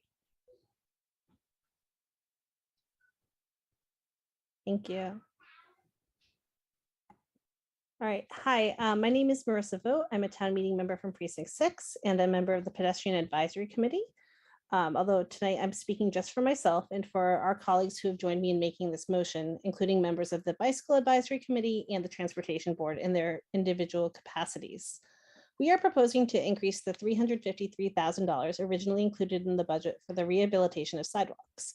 We propose an increase of $147,000, bringing the total amount available to $500,000, which more closely matches the amount that the town's consultants recommend we spend on this part of the public way. The town recently conducted a thorough condition assessment of the town's sidewalks and curb ramps and found that a full 10% of Brookline sidewalks were rated as unsafe in certain areas or potentially hazardous for public use, and 13% of existing curb ramps were determined to display significant signs of failure that could present safety issues. The photos on your screen show just some of the accessibility issues facing pedestrians. I took all of these photos today during a very brief walk up to get coffee, but these issues are widespread in Brookline. The Transportation Department estimates that bringing Brookline sidewalks and curb ramps up to compliance with accessibility standards would cost over $4 million. At our current budget levels, completely bringing Brookline sidewalks and curb ramps up to accessibility standards would take at least 15 to 20 years. This is an unacceptably long time for the public way to remain inaccessible to people in wheelchairs, young children in strollers, or people with other mobility issues. Just take a look at these photos and think about how you would feel if you relied on a wheelchair or stroller to get around and had to wait 15 or 20 years to be able to access these sidewalks. Sidewalk accessibility has to be a top budget priority. It is critical for pedestrian safety. If sidewalks are inaccessible, pedestrians will be forced into the streets, placing them at increased risk. And we already have roughly 50 pedestrian crashes with cars every year. Town meeting needs to appropriate these funds now rather than in November because construction projects happen in the spring and summer. Delaying until November means a full year delay in improving the accessibility of our public way. The budget can be balanced in the fall by identifying additional funding sources or through budget cuts if it comes to that, but this needs to be a priority. A budget is a statement of our values. Tonight, we will approve spending millions of dollars on our schools, parks, libraries, and other wonderful town resources as an expression of our values. But really, how can we justify all of that spending if it means that our most vulnerable residents, those who rely on wheelchairs, babies and strollers, the 50% of Brookline residents who don't have a car, mobility impaired seniors, if all of those folks can't safely walk to our wonderful schools, parks, and libraries, how can we justify the rest of our budget? Please join us in voting favorable action to make our public way safer and more equitable. Mr. Doughty.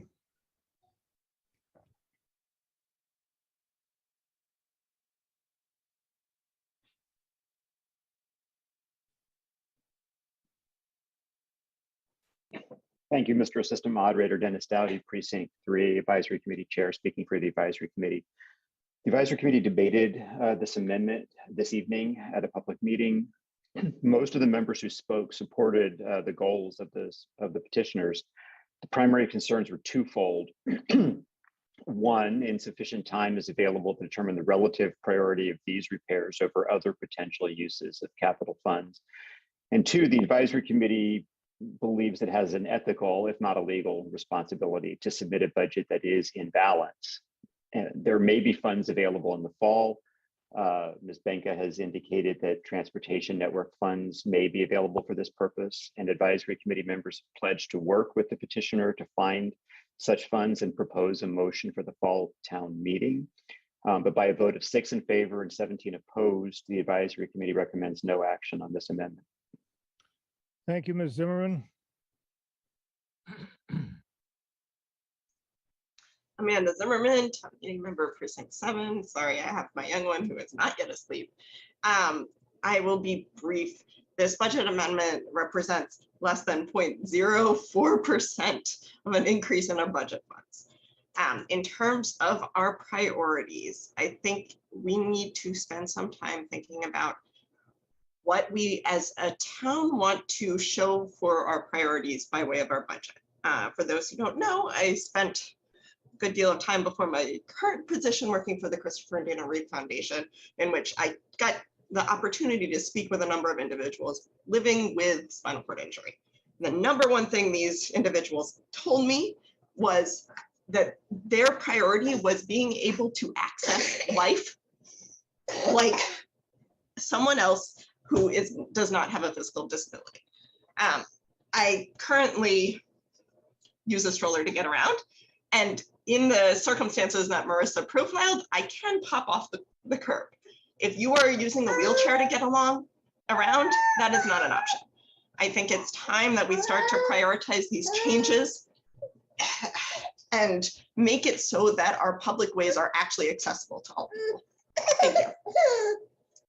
Thank you, Mr. Sandman.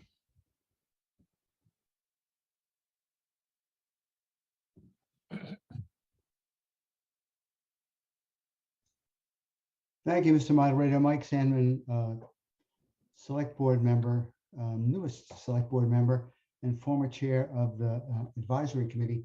Those of you who attended the webinar that moderator put on for new members may recall that we went through the budget. And one of the things that I think it was me who said it, that we said was that if there's a budget amendment to add funds to something, there needs to be an offsetting amount. We can't have an unbalanced budget. And of course, between now and November, it's possible to make an adjustment. to take some money away from something else if we don't have additional funds. But just the same, it's a very imprudent thing to assume that we'll be able to do that comfortably, or that we'll get additional funds. So I would urge you to vote no on this amendment.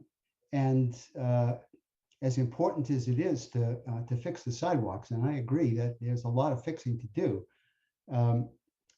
as important as it is, I would urge you to be prudent, to be sensible, to do what the sort of the informal rules say, which is to vote down any increase in a budget item that does not have an equivalent offset, a decrease in some other line item or line items. Thank you. Mr. Ananian?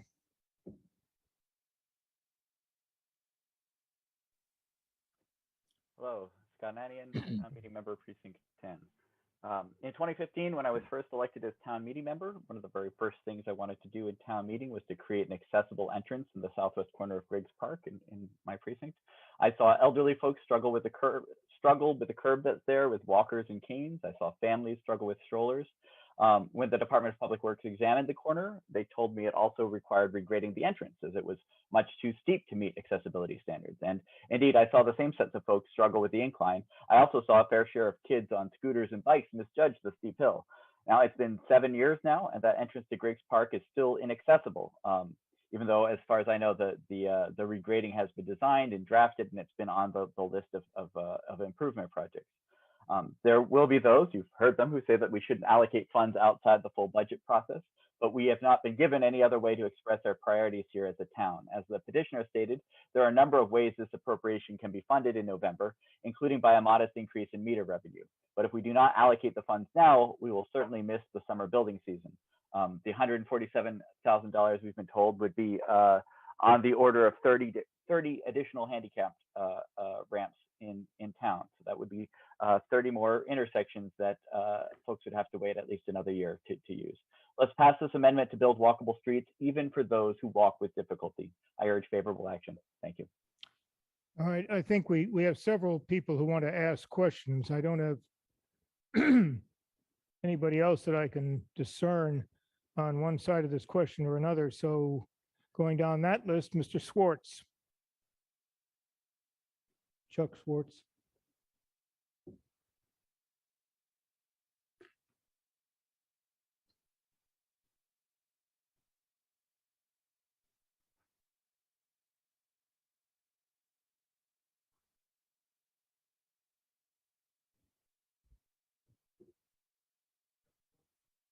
SWARTZ. Yes, hi, Chuck Schwartz, Precinct 9. Whether the amendment passes or not, I would urge that some of the funds be used to address the tree well situations along Harvard Street, particularly between Babcock and Fuller. In some cases, the metal grates have been pushed up, causing trip hazards. In other areas where the metal grates do not exist at all, the grade level of the ground is below the level of the sidewalk, also creating trip hazards. Several times I've seen people fall, and this is an area inhabited by many seniors, and I would urge that some of the funds be used to address this issue. Thank you. Thank you, Mr. Wyszynski.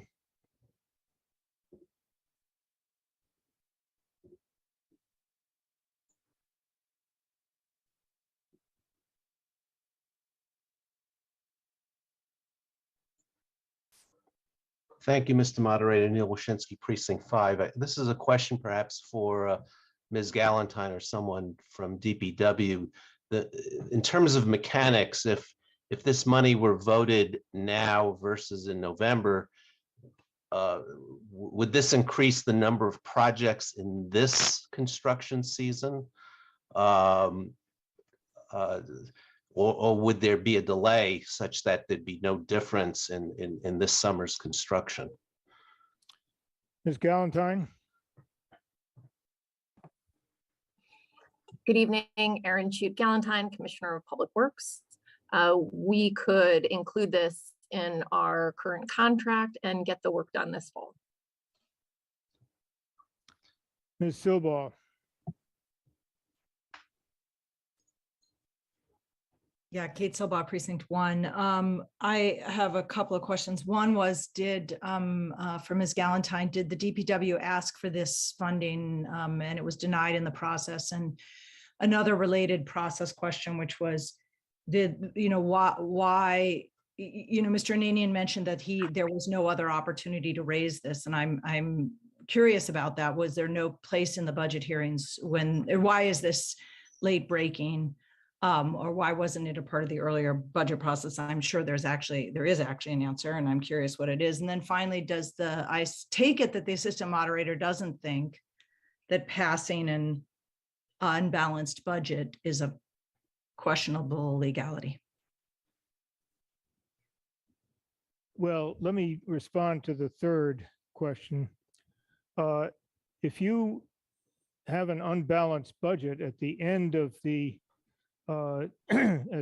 this debate, we will either have to have an amendment to balance it that we can take up within the context of the budget discussion, or you'll have to come back in the fall and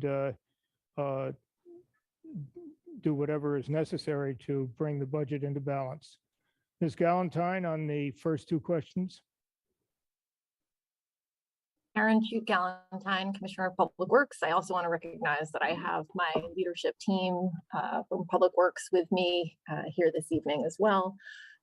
Yes, we did request additional funds. This was an outcome of the transportation and mobility plan that we completed this past year, had a full conditions assessment of both the roadway and the sidewalks, including ramps. Based on that and looking at the condition, looking at the deteriorating condition, we identified additional funds required to improve the condition of the assets in the public way.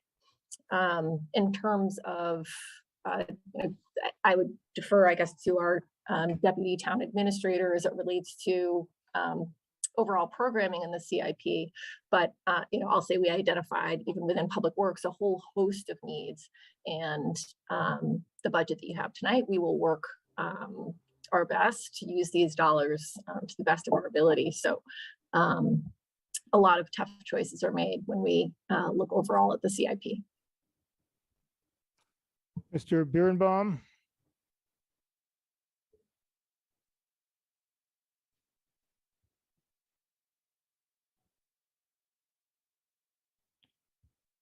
We'll take Mr. Birnbaum's comment and then I will entertain a motion for the question. It's B-I-E-R-E-N.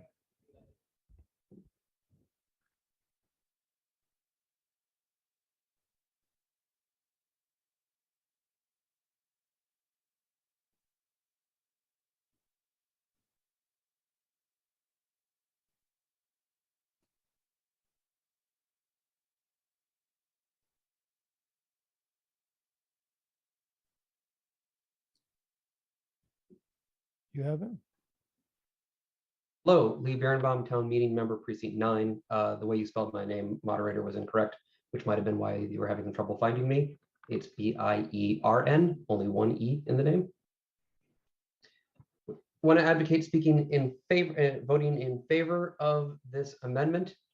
Access as defined in this, and access to public facilities and public rights of way is a civil right. Asking people to wait 15 to 20 years to be able to attain their civil rights is unjust at best and cruel at worst. We as a town meeting have prioritized this kind of access over the last few years with multiple warrant articles, including mandating more prompt removal of snow from sidewalks and for clearing of brush or other types of vegetation from the sidewalks. We've mandated that residents do their part. We need to mandate that the town also do its part. And that is why I recommend favorable action on this. I'd also like to clarify, because the advisory committee speaker seemed to heavily imply that it would not be legal to approve this. I believe it was said since then that it would in fact be legal. It just would have to be rectified sometime before the end of this fiscal year. And we have at least one other town meeting to do that in. Can we get clarification that it is in fact legal to do this despite the implication that was given otherwise? Thank you. Well, I've already responded that if the budget is unbalanced because of an additional appropriation here, we can, if necessary, deal with it at the fall town meeting. I hope that responds adequately to your question, sir. There's been a motion for the question. I think the issue here has been adequately aired. I have Ms. Linos has a question about the amendment. Ms. Ashkenazi would like to speak in favor of the amendment. And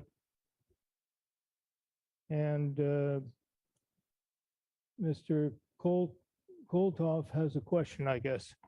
But I will take motion for the question and it's seconded by Mr. Toffel. So this is a motion to terminate debate. A yes vote will terminate the debate without hearing from anybody else, and we will proceed directly to a vote on the motion before you, Ms. Vogt's motion to increase the budget. A no vote will, if the noes prevail, will continue to debate this, I guess, till the cows come home. So we'll have a motion for the question, and yes, it was seconded by Mr. Toffel. Oh, okay. Mr. Tuckman moves to call the question. Is there a second? Mr. Toffel apparently has a question. He wasn't calling the question.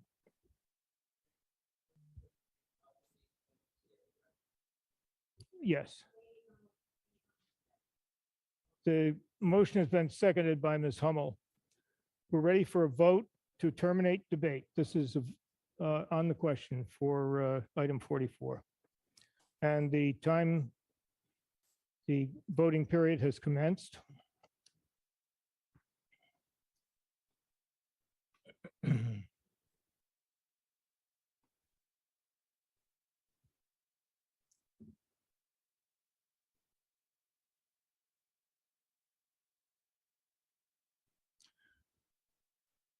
Requires a 2/3 vote, by the way, to terminate debate.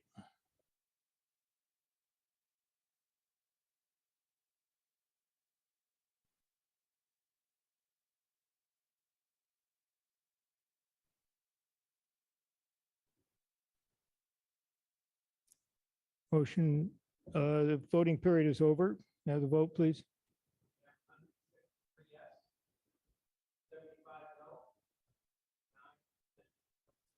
Motion carries by a 2/3 vote, 153 in favor, 75 opposed, 9 abstentions. 163 in favor, 75 opposed, and 9 abstentions. Debate is terminated, and we will proceed to a vote on the motion of Ms. Vogt under item 44. A yes vote will approve an increase in the sidewalk rehab budget. A no vote will retain the same amount of the budget, which is $353,000. And we're ready for a vote. This is a majority vote, by the way.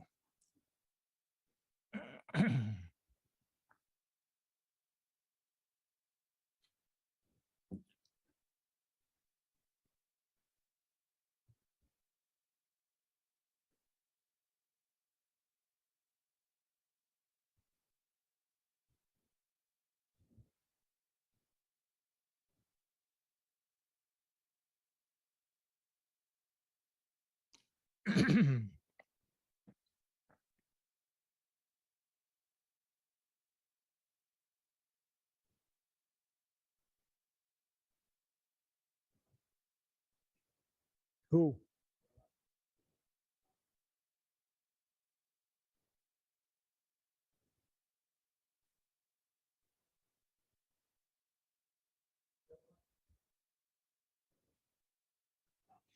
All right, voting is closed.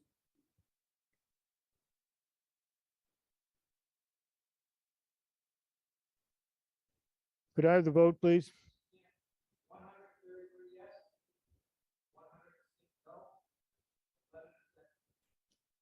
Motion carries by a vote of 133 in favor, 106 opposed, and 11 abstentions.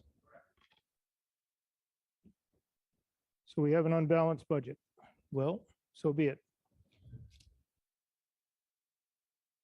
We now proceed where we left off, but I have a question on Article 41, item 41. Mr. Penza wants to know how much revenue do parking meters bring in annually? Ms. Goff, can you tell us the answer to that?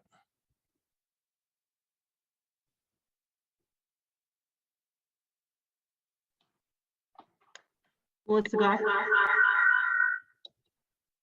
The question is, how much parking meter revenue do we have annually? Yes, Melissa Goff, Approximately. Deputy. Melissa Goff, Deputy Town Administrator. If you give me a minute, I will give you the amount that's in the financial plan under local receipts for parking meters.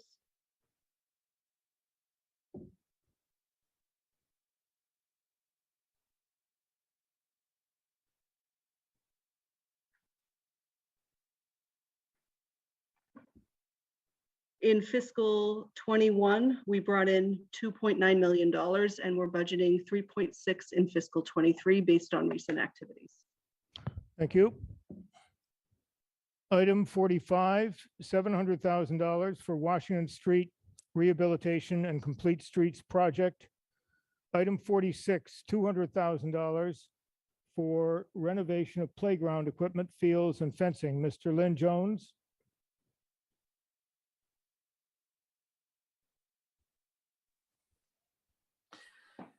Thank you very much, Assistant Moderator Gadsby. I'm Sean Lynn Jones, town meeting member from Precinct 1, and also Vice President of the Brookline Green Space Alliance.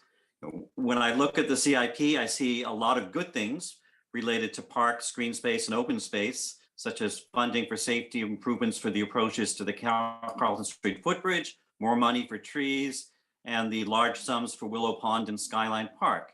But here in this item, according to the reports, we have a large cut in the funding for park and playground rehabilitation and upgrades.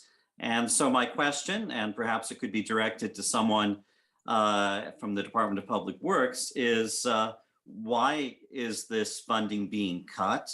What will the effects be on our parks and playgrounds, which reveal their importance, I think, very much with COVID and are showing a lot of wear and tear?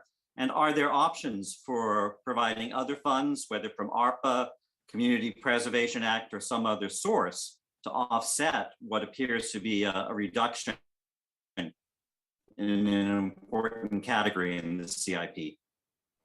Ms. Galantine.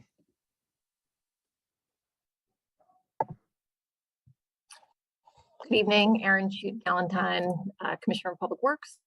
I have conferred with Alexandra Vecchio, our Director of Parks and Open Space.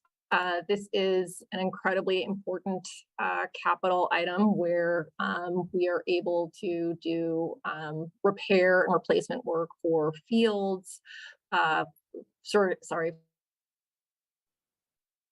fencing, for playground components, for safety surfacing, also work on athletic fields that enable us to prolong the life of that capital investment.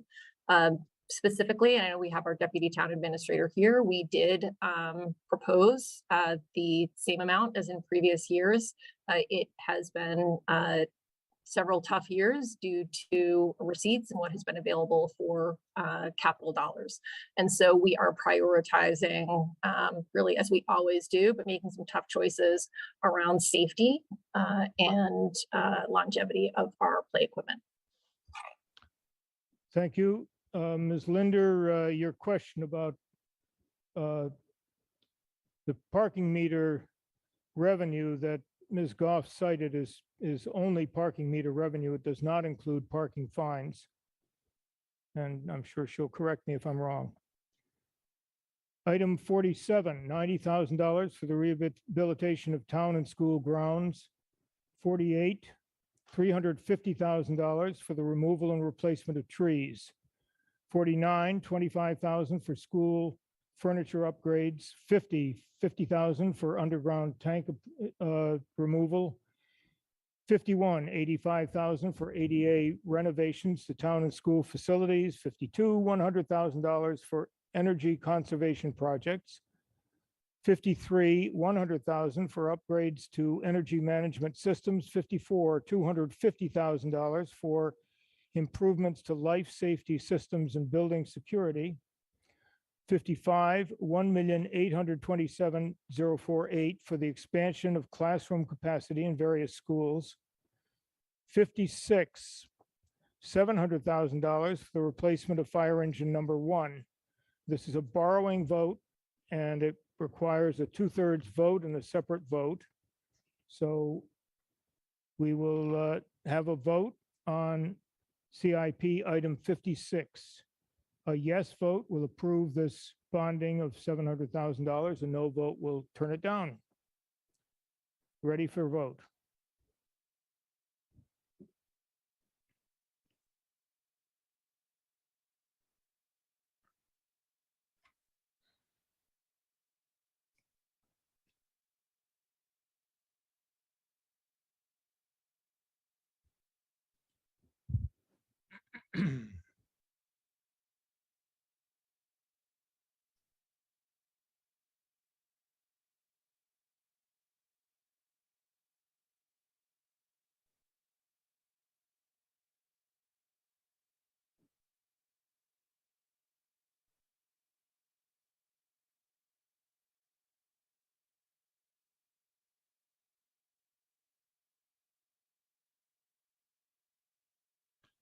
The voting period is over. May I have the vote, please?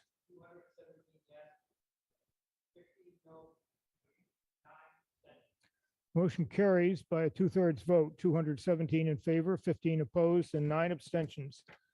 Let me pause here to just discuss for a minute the the fact that we're now operating with a budget that's out of balance. Anybody can make a motion to bring this budget back into balance, and in accordance with our town meeting handbook, if it's a simple motion, for instance, reducing the reserve fund by 100, whatever it is, $137,000 to 147, I think, to bring the budget back into balance, then I will allow that motion. If it's a motion that's simple to understand and its purpose is to bring the budget back into balance, I will allow that motion. Proceeding with the capital items, item 57, $1,350,000 for the upgrade of the Washington, Harvard, Kent, Davis traffic signal. The explanation for that is actually in Article 8, supplement number 1. And Ms. Zimmerman, we've already voted on 56. I'm sorry I didn't call on you, but it's too late to raise any kind of issue about that. The voting is closed. Item 57. What's that?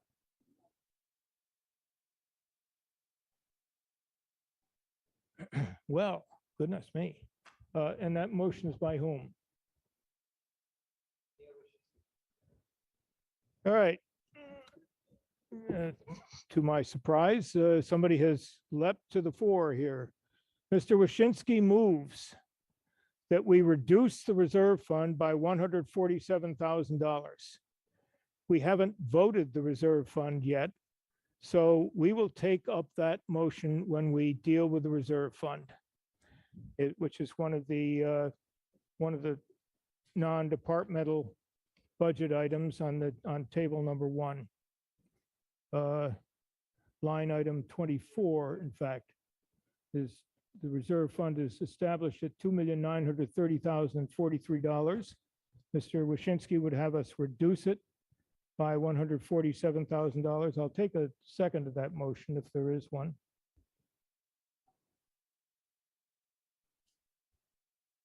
The motion has been seconded. So we will reserve that. Yeah, I see that. So we will reserve that for item 24 on the budget table. Mr. Toffel has a point of order. Mike Toffel, Precinct 8.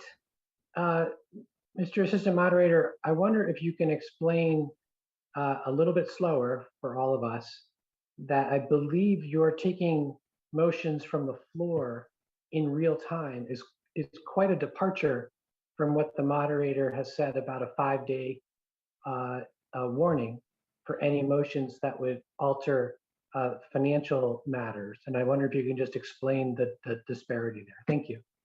Certainly.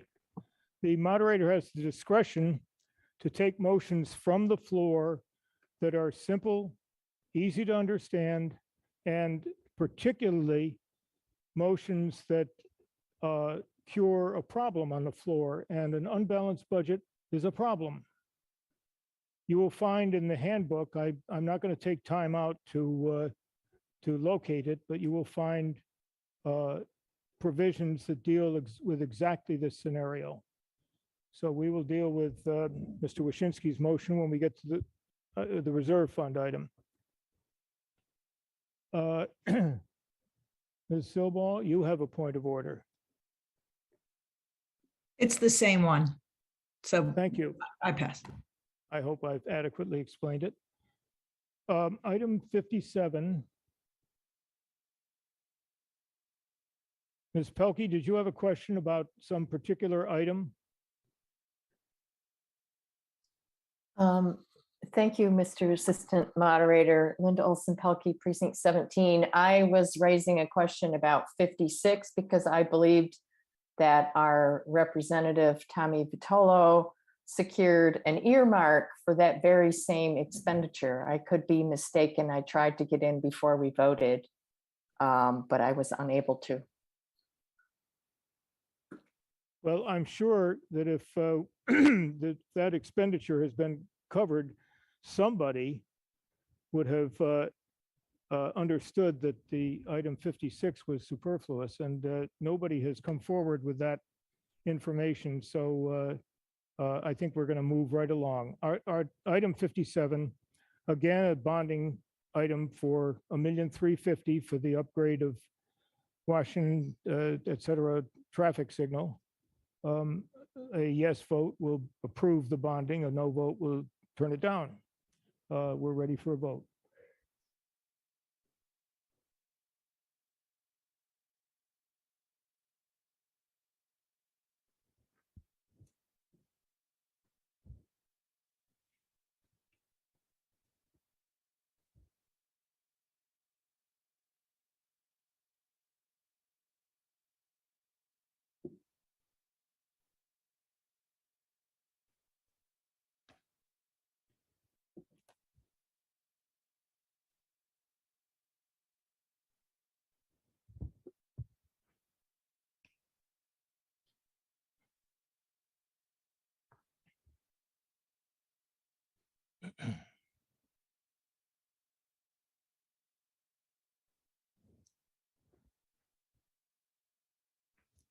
Voting period is terminated. May I have the vote, please?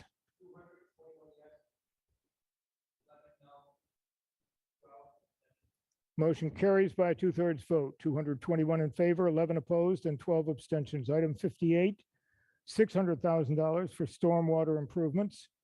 Again, a 2/3 vote is required because it's a bonding appropriation, and a yes vote will approve the appropriation, a no vote will turn it down. We're ready for a vote.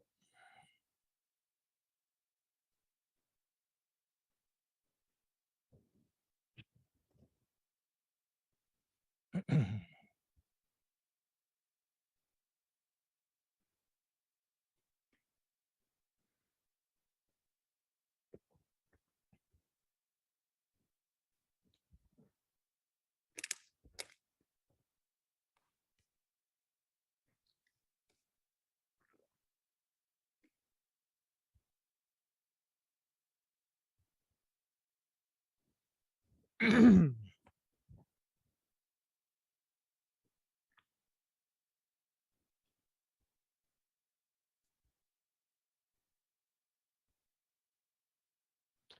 I have the vote, please?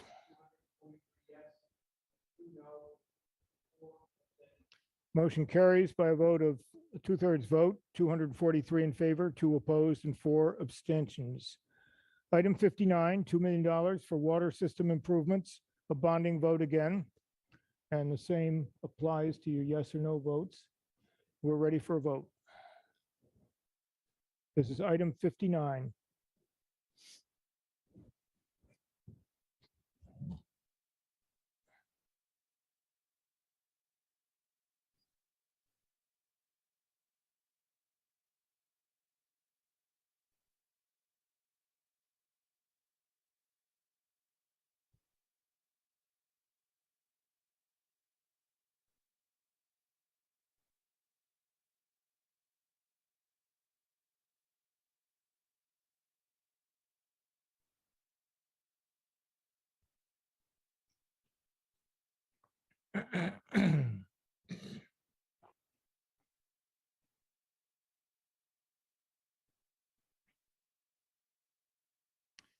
All right, the vote, please.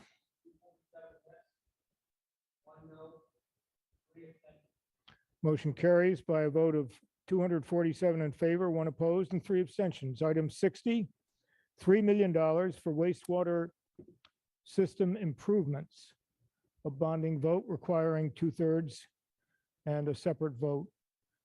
Yes vote is in favor, no vote is opposed. We're ready for a vote, and the voting period is commenced.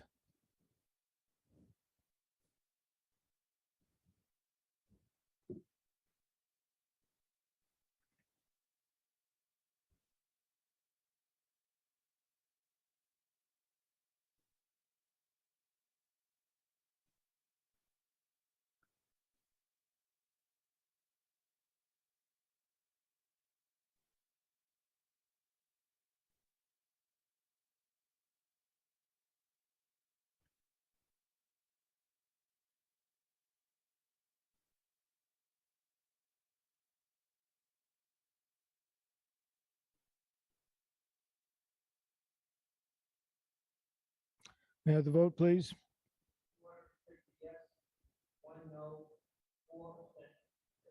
Motion carries by a vote of 250 in favor, 1 opposed, and 4 abstentions. Item 61, to appropriate $140,000 for upgrades to the fuel system at the Netherlands Road facility. And the third line from the bottom of that page should be 140,000, not 600,000. So make that change in the vote, please. And it requires, it's a bonding vote requiring a 2/3 vote. Same applies to your yes and no votes. We're ready for a vote.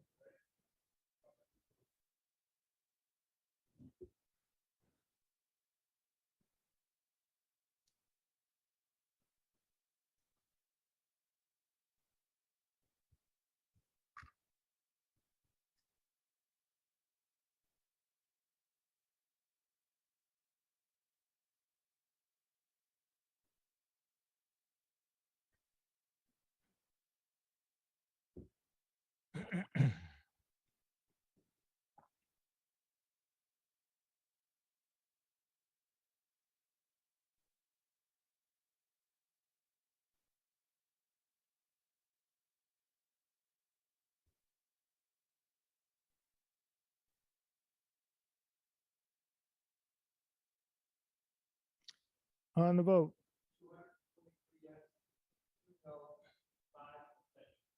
Motion carries by a 2/3 vote, 243 in favor, 2 opposed, and 5 abstentions. Before we proceed to item 62, which we will be dealing with for some time, I just want to point out that Mr. Wyszynski does not have a corner on the market of motions to balance the budget.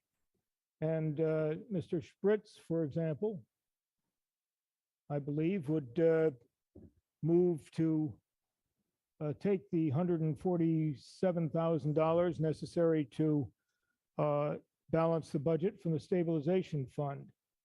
So I'm going to take that motion now because we've already taken Mr. Waschinsky's. We might as well get it on the table. Mr. Spritz moves to reduce the stabilization fund, which you'll find in on the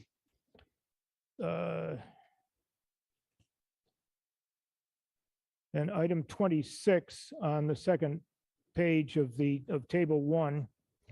Stabilization fund is $3,500,000. He moves to take the $147,000 from that fund, and is there a second?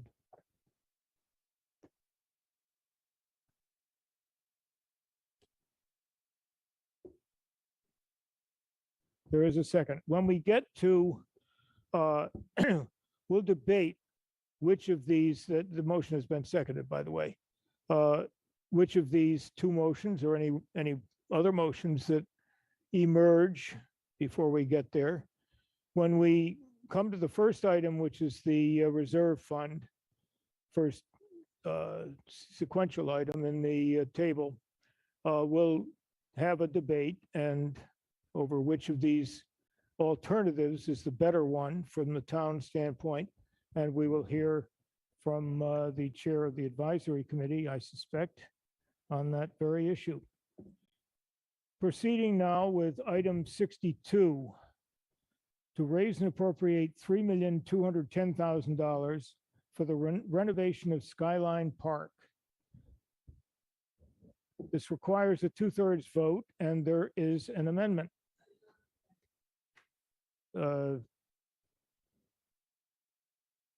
And the amendment can be found on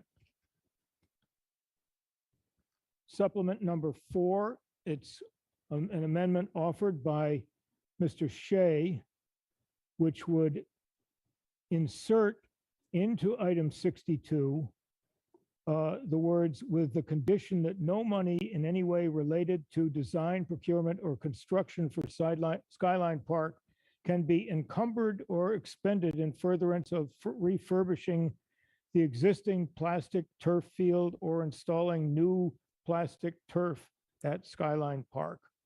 So Mr. Shea would have us not allocate any of these funds to those for those purposes. He's made this motion, which is again found on supplement 4, page 1. Is there a second? I have several speakers signed up in favor of the motion, but none happens to be a town meeting member. Do I have a second? Ms. Pelkey seconds. Before we proceed to the discussion of Mr. Shea's amendment, let me point out that there was a Scrivener's error and item 63 was ported into, for some reason, the description under item 62 on page 8-49. So if you're looking at your combined reports, you will just strike the last half of that item, beginning with raise and appropriate $2,800,000. We'll get to that in item 63. So proceeding with Mr. Shea's amendment, we're going to hear first from him. Mr. Shea, H-S-I-E-H.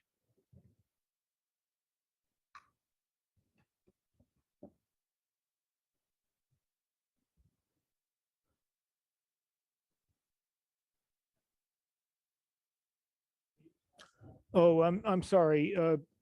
Let me interrupt you. Mr. Spritz had a question some time ago as to whether there's any way to break out this amendment from item 62 and deal with it later. And the answer is no. It is presented as an amendment of a budget item.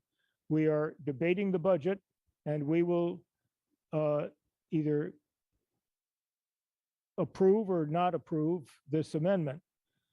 Its impact on the project you will hear something about in the course of the debate. It's the effect of any actions taken under Articles 23 and 24 on this item will be what they are. But we're going to debate and vote on this item as part of the budget, since that's where it was raised. So, Mr. Shea.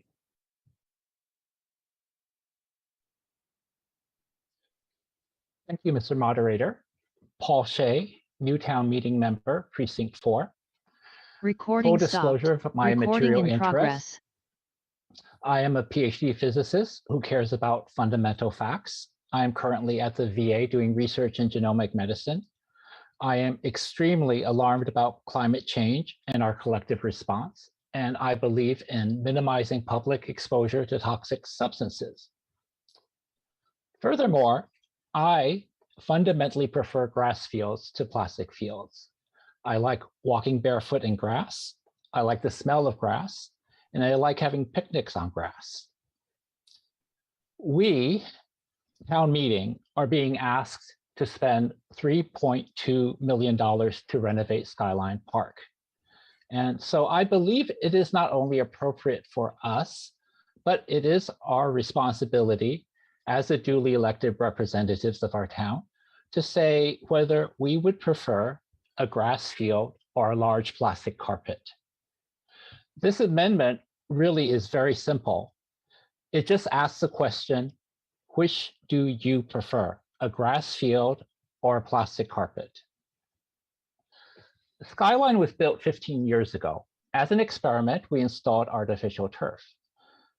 Artificial turf is extremely durable and can support 3,000 hours of use a year. And I don't think there's any question Skyline has been very successful. The DPW's master plan tells us that there are 1,272 hours of scheduled activities a year at Skyline. That's right, Skyline provides 1,200 hours a year of use. But guess what? The DPW master plan also tells us that we have 8 grass fields that have good field conditions. And 5 of those grass fields with good field conditions have more than 1,200 hours of scheduled activity. Lars Anderson Field has 12 hours of scheduled activity. So I'm asking you, my fellow town meeting members, what do you want to do? We are going to spend $3 million renovating Skyline. Do we wish to spend $1 million on getting a new plastic carpet and then $2 million on other improved amenities? Or would it be worth it to you to decide to spend the whole $3 million to get a real living grass field that can be used just as hard as a current field, because it can take 1,200 hours of use, but also allow people to picnic and to run barefoot with their dogs? Thank you. Thank you, Mr. Doughty.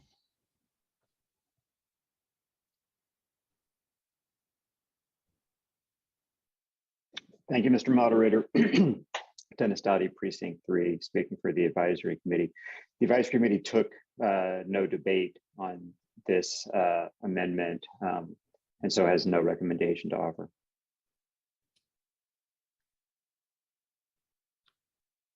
Thank you. Ms. Sablosi? Sablosi.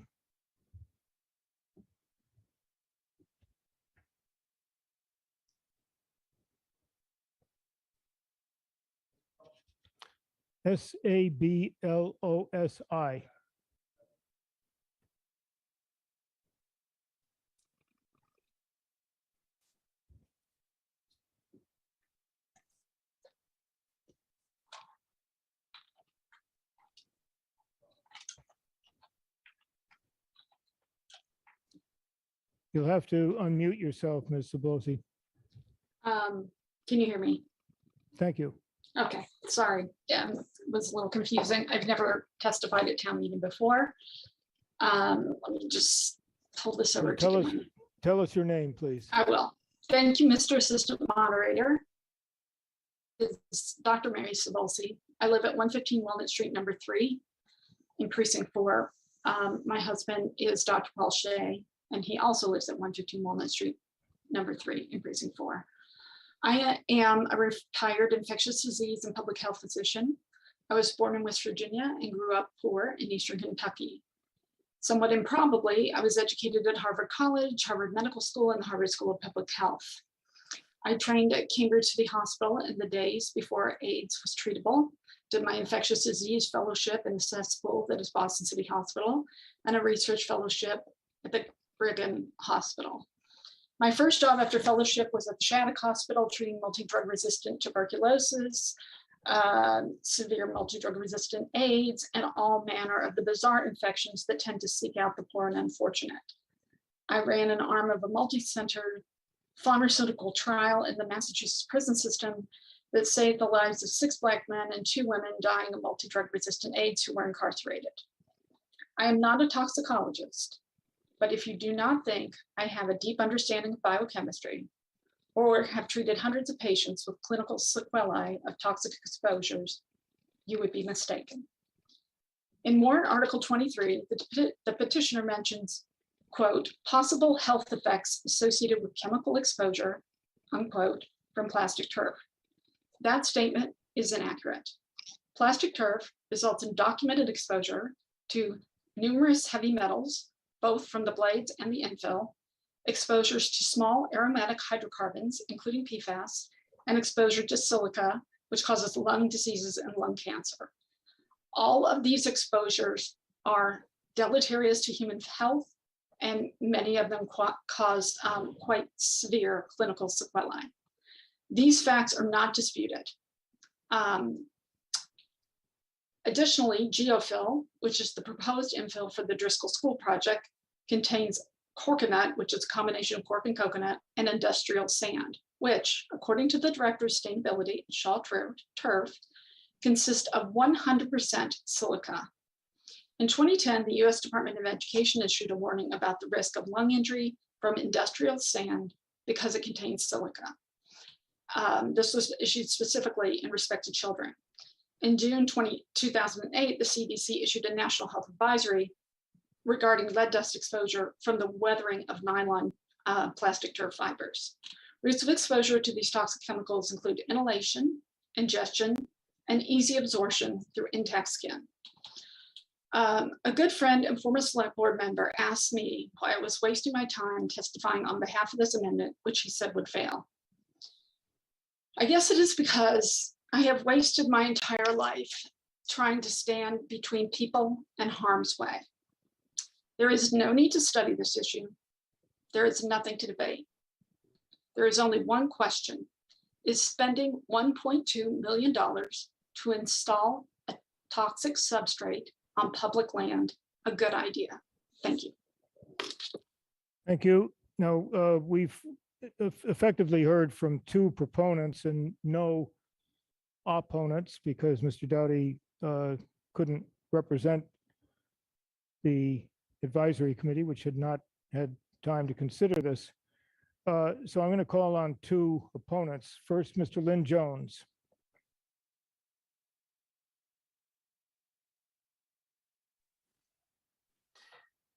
Thank you, Assistant Moderator Gadsby. I'm Sean Lynn Jones, town meeting member from Precinct 1, and I am speaking in opposition to the amendment to item 62, and I hope other town meeting members will join me in voting no on this amendment. I know this is a difficult issue. I've been involved in Brookline Green Space Alliance for a long time. I love our parks and open space. I love natural open space. And grass is aesthetically pleasing and much more fun to lie on than a synthetic turf. But I've also been a soccer coach for Brookline recreation teams, for Brookline soccer club teams, and my daughter played on those teams and on other club teams. And in fact, she's still playing soccer in a league in England, sometimes on natural grass and sometimes on artificial turf. As a coach, I saw the huge difference it made, especially at Skyline, but also at Lower Sewell, when we put in those synthetic turf fields. It's not just a matter of being able to keep those fields open for more days during the year when they're not recovering from excessive use or from a major rainstorm. It's literally a matter of having a much more playable field. It's a better surface for sports. And I'm sure other people will talk at length about the importance of participation in sports and getting outside for kids and their emotional, mental health, as well as their physical health. And in a nutshell, I think this amendment just goes too far. I think we should look very carefully at adding more synthetic fields and maybe not do that wholesale, but we should retain the synthetic fields we have, particularly Skyline, which has been an essential component of so many programs. And I'm also persuaded, and I'm sure others can speak at length, that the new synthetic field at Skyline, the surface that is installed, will be better and safer than the existing surface and a good investment, not only for its overall effect on the athletic programs, but as an upgrade to what we have there in terms of moving from an early generation to a state-of-the-art field. So although I recognize how wonderful natural green space is, I also think our athletic programs, our children, and maintaining that ability to get out and play are very important too. So I urge a no action vote on the amendment.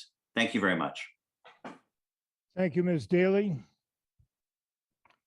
And I have two members of the select board signed up to speak against this, Ms. Ashkenazi and Mr. Sandman. I have a note to that Ms. Hamilton, the chair, would like to speak.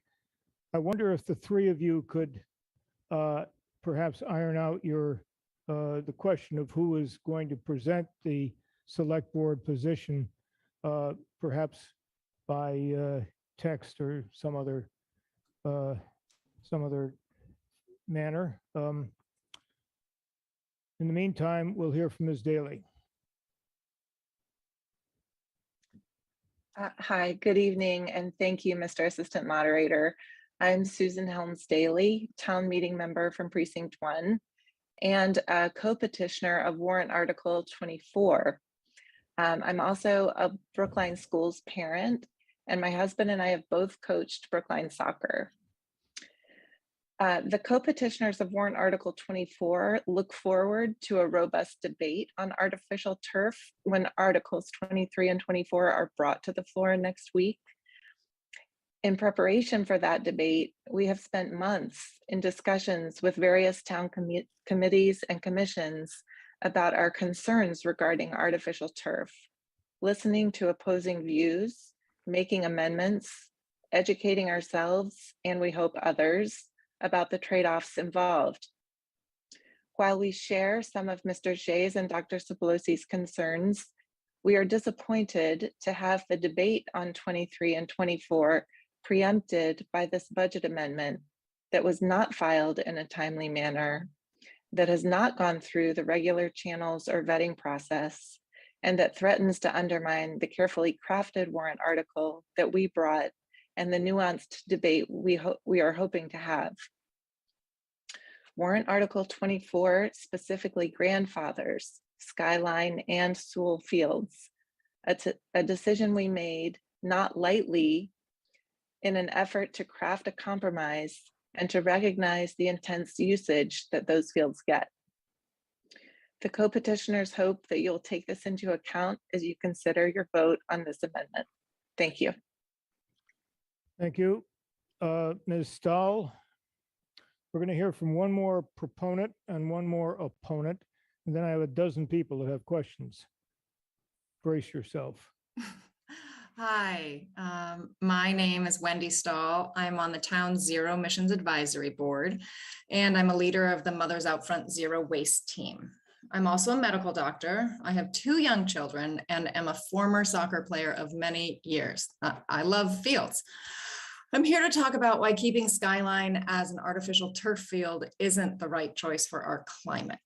Yes, Skyline is a beloved soccer field, but if Brookline actually wants to follow through on the commitment we made last year to zero emissions by 2040, we need to take advantage of every single opportunity that presents itself. That includes Skyline. Artificial turf fields exacerbate climate in 3 main ways. 1, heat islands. 2, carbon emissions. 3, it removes the beneficial green space of natural dirt and grass. Have any of you ever stepped on an artificial turf field on a hot day? Even with the new infill, it can feel like you're stepping into a sauna. That's not an exaggeration. This weekend, when it was 90 degrees out, the temperature at Downs Field in places was up to almost 160 degrees. That's with the new infill. When our ultimate climate goal is to prevent the temperature increase of our planet, it's counterproductive to be installing an additional heat source. As for carbon emissions, I don't know if you're all aware of this, but plastic is the new coal. It's dirty. It's the cause of a ton of greenhouse gas emissions. And an artificial turf field is made of tons of plastic. Going from top to bottom, an artificial turf field has plastic grass blades, rubber or cork infill, manufactured sand, and a plastic backing holding it all together. All of the plastic and rubber that's used in artificial turf fields is made from fracked methane gas. Fracking is a huge contributor to greenhouse gas emissions. Emissions are also released during the manufacturing of the plastics and rubbers themselves after the gas is fracked. The town has recently moved away from crumb rubber infill, and while the new stuff is better, it isn't a win for the climate because with this new infill, an additional rubber shock pad is required under the entire field. More You have fracking. 1 minute. More carbon emissions. Thank you. And then what happens when the field is at the end of its life after 10 or 15 years and needs to be replaced? Well, more emissions from making a brand new field. And no, these fields are not actually recycled. I've analyzed the recycling business in depth, and there's a difference between labeling something as recyclable and whether we actually have the infrastructure to recycle it. So these fields end up being incinerated with the rest of our trash, and incineration literally turns a solid item into greenhouse gases and ash, and burning plastic is the worst. It releases countless proven toxic chemicals into the air as well. In conclusion, if there's one thing I've learned from this pandemic, it's that kids are resilient. They can play on anything. Instead of using a compacted grass field as a chance to complain, it can be turned into a teachable moment for your child. You can feel proud explaining to them that their field is this way because Brookline prioritizes taking care of the climate. Again, last year we declared a climate emergency. Climate is a town priority. It has been for decades. Now it's the time to turn our words into actions. It's not too late to make the right choice. Thank you. Thank you, Mr. Rittenberg.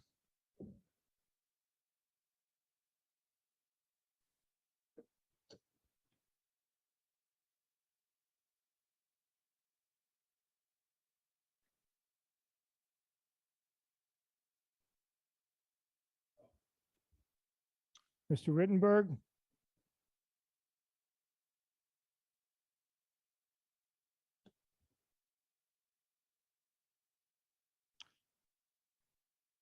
Ms. Hamilton, have you and your colleagues figured out who should speak for the select board? Yes, I will be speaking and hopefully briefly.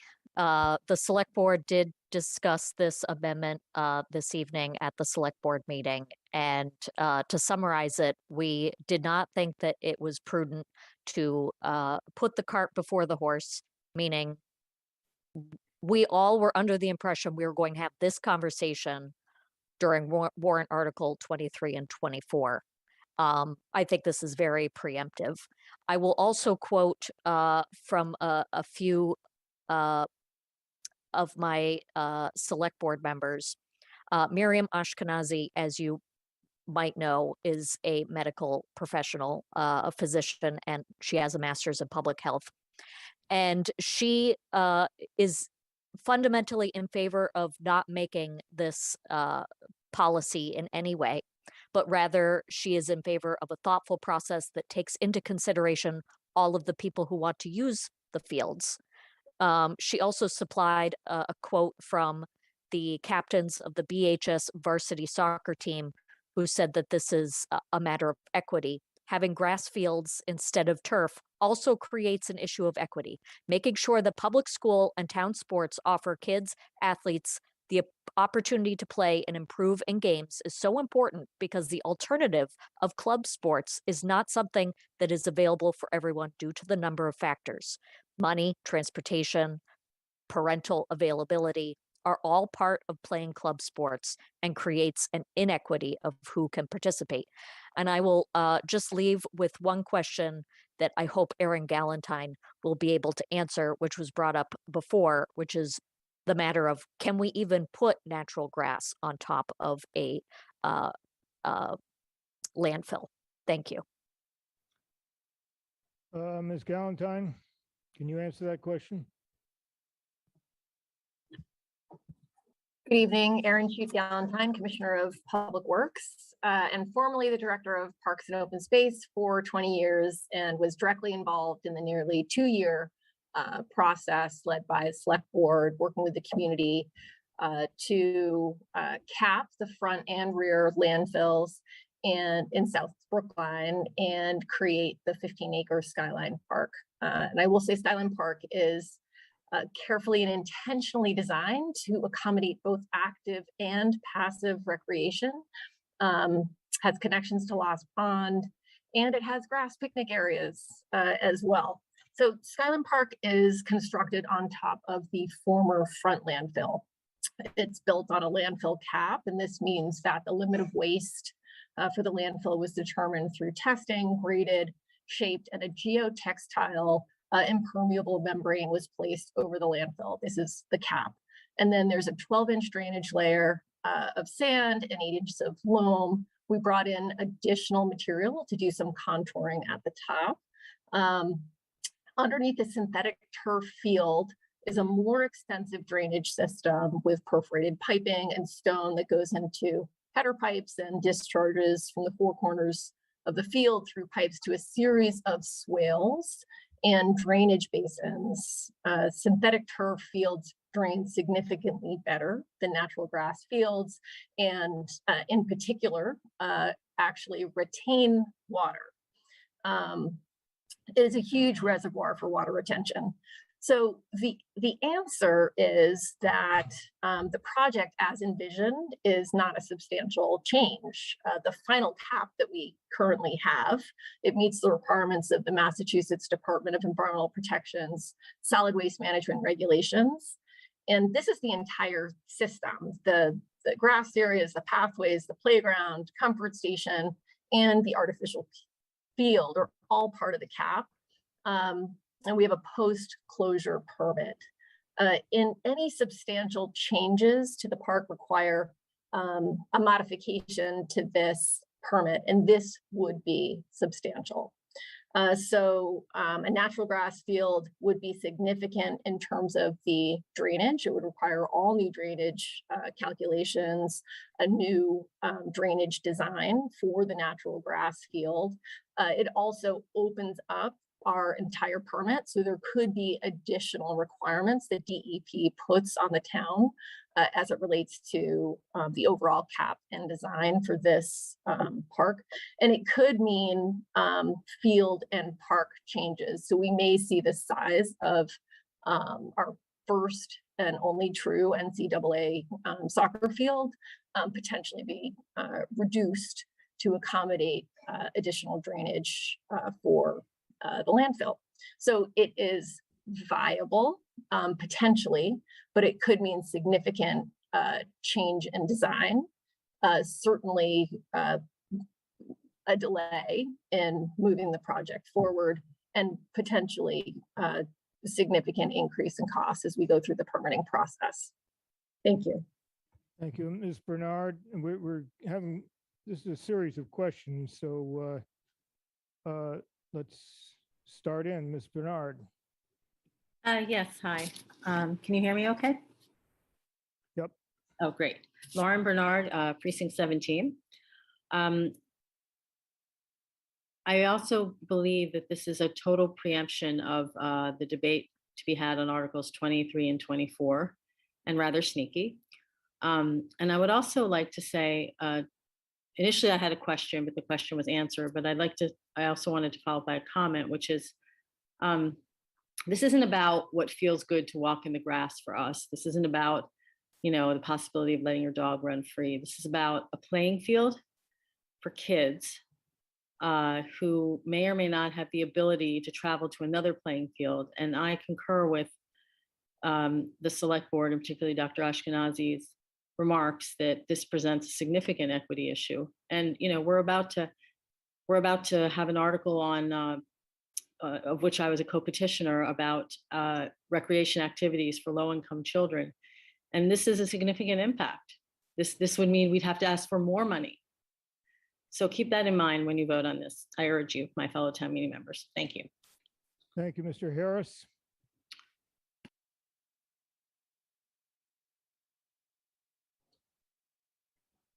John Harris, sorry. Yes, hi, thank you. John Harris, you know, I did have a question, but actually Wendy Stahl has in fact answered my question. Thank you very much. Thank you. Ms. Frawley?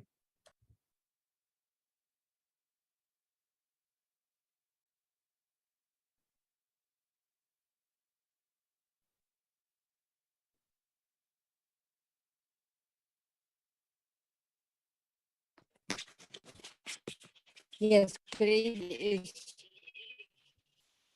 Okay. Is there any way?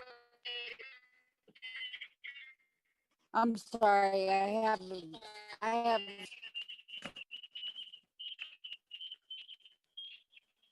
Could you read the chat? I, for one, am not able to understand you, Ms. Frawley. I don't know whether it's an equipment problem or what.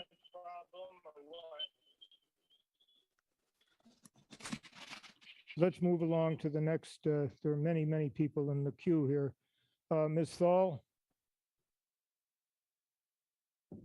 I spoke, but I do want to say that Lisa Cunningham had an emergency and is not here tonight.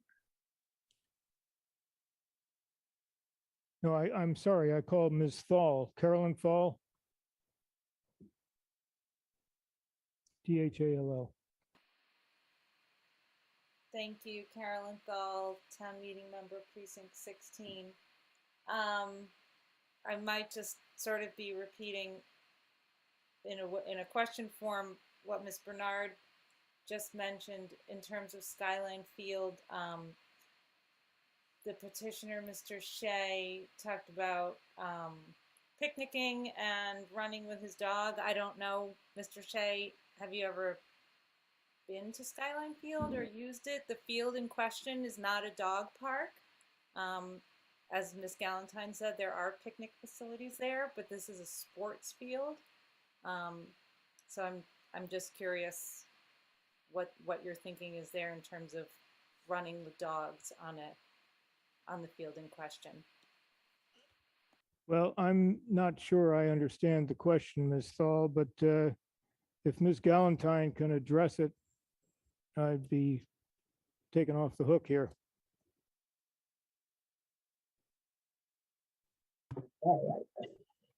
It's I guess I will just reiterate that this is an active and passive recreational park, achieved multiple goals when it was designed. Dogs are not allowed off leash at this park. This is a leash only facility, but in addition to the synthetic turf field, there's a playground, comfort station, walking paths. It has grassed picnic areas, trees, and it connects to a wooded trail system and then to Lost Pond Conservation Area. So it's frankly a nice combination of all of those amenities. Thank you, Mr. Birnbaum.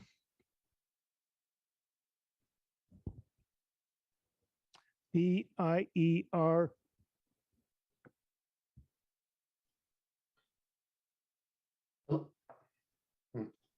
Excuse me. I'm not sure if my video is blank or not. It's not showing on my screen here, but Lee Birnbaum, town meeting member from precinct 9, had a couple of questions based on the comments from a couple of the proponents. Without getting into all of the things we will talk about in a week or so, I think echoing what Ms. Thal's question, there was a lot of discussion of picnicking on this particular field and running around with dogs. Aside from the fact that dogs are not allowed off leash there, is there any evidence that the picnic facilities at this park are insufficient for those who want to picnic using the picnic facilities, and that we would need to reallocate playing field space on a soccer field towards picnics? Because that seems to be the implication from the testimony of the proponent. The second question I had was about the carbon impacts, and I suspect this gets back to where we're going to discuss next week.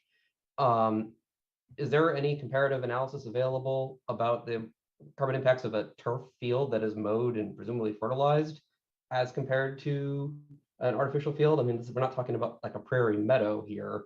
So I assume it's not really apples to apples on, yeah, I'd just like to know more. And if the right answer is that's a question for next week, that's fine. Thank you.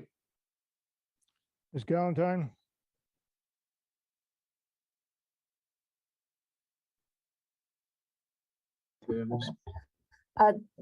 There's no indication that we have that the current amount of picnic space is not adequate for the facility. And in terms of a true sort of carbon sort of cost accounting of a natural grass athletic field, which has also many inputs and synthetic turf, we do not have that as it relates to carbon. Thank you, Mr. Toffel.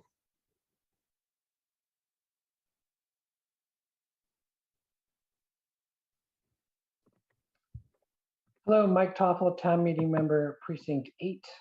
I am the petitioner of Article 23, and I have disagreed a lot with the petitioners of Article 24 over the past months in many, many public fora where these both were shopped.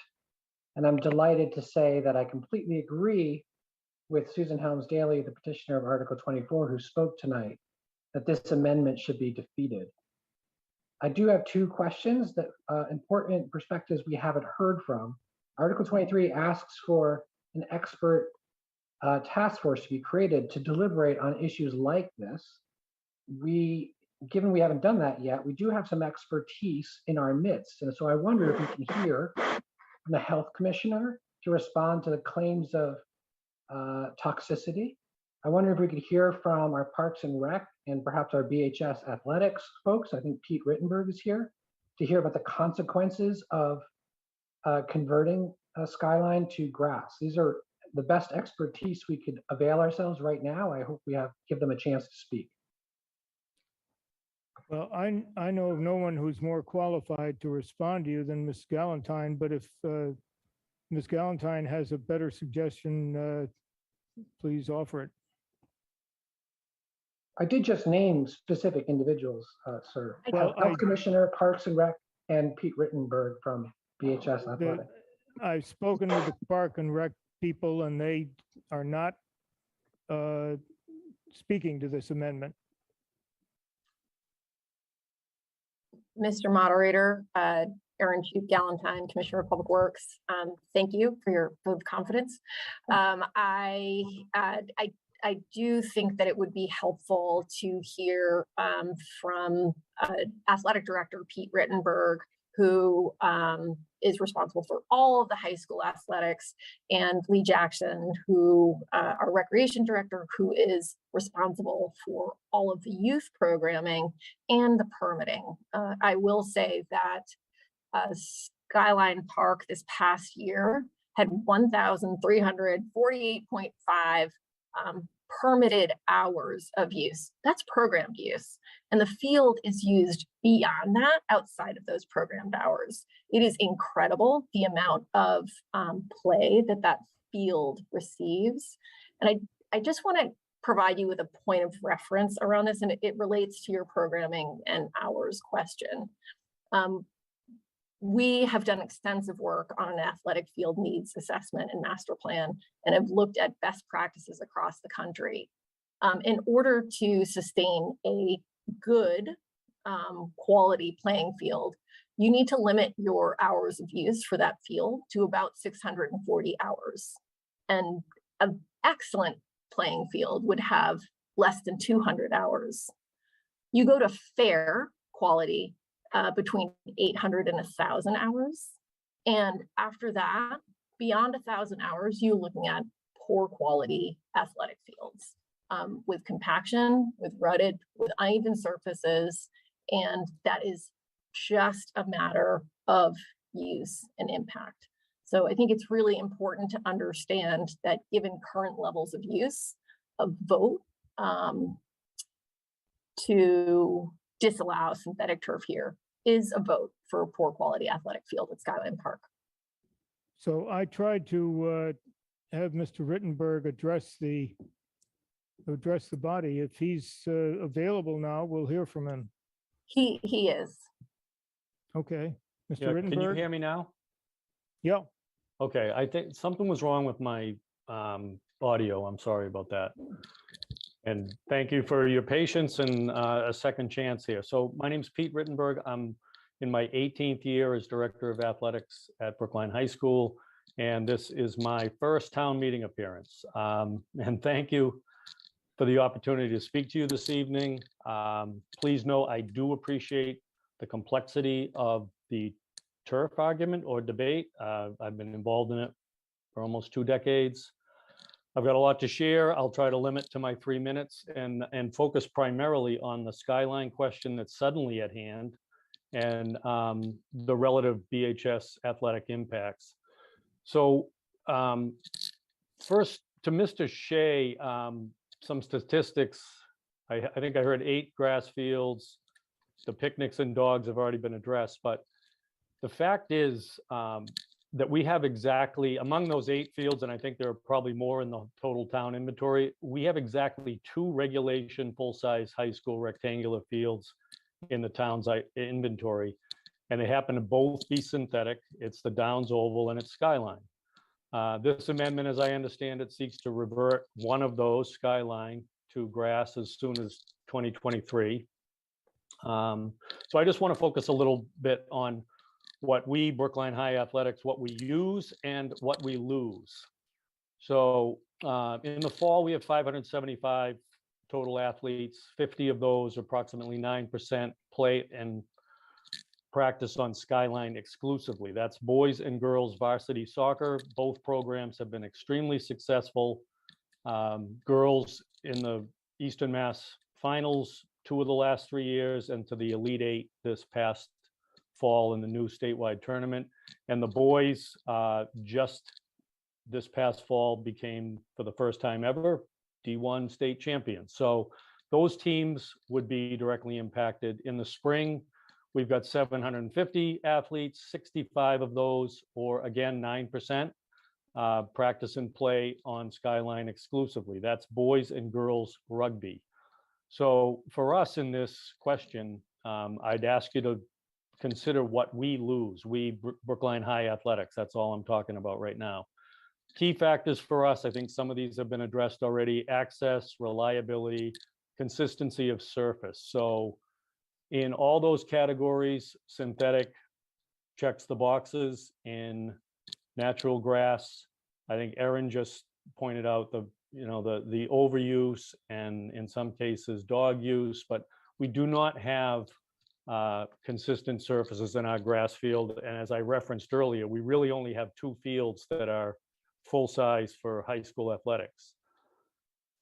So impacts for us, for the spring season, it begins on the 3rd Monday in March, which can be as early as March 15th, and it goes through mid to late June. Grass fields typically are opening in early April. So that means every year it's at least 2 to 3 weeks of indoor spaces prior to the grass opening. And statistics, I don't know if they're in your hands, but I've seen them very recently, 14 days of field closures due to inclement weather once grass is open. So if this amendment were to pass, we're looking at, for those impacted teams, rugby in the spring, 5 weeks of lost opportunity on full fields or on any fields. Fall season, by comparison, that begins always 2 Mondays before Labor Day, goes through mid-late November. We saw 20 days of field closures during that period of time, so 3+ weeks of opportunity loss. I'd also, at this point, just if this were to be reverted to grass, we need to consider that, just like Cypress, this field would be offline for at least 2 full athletic seasons, 1 fall, 1 spring.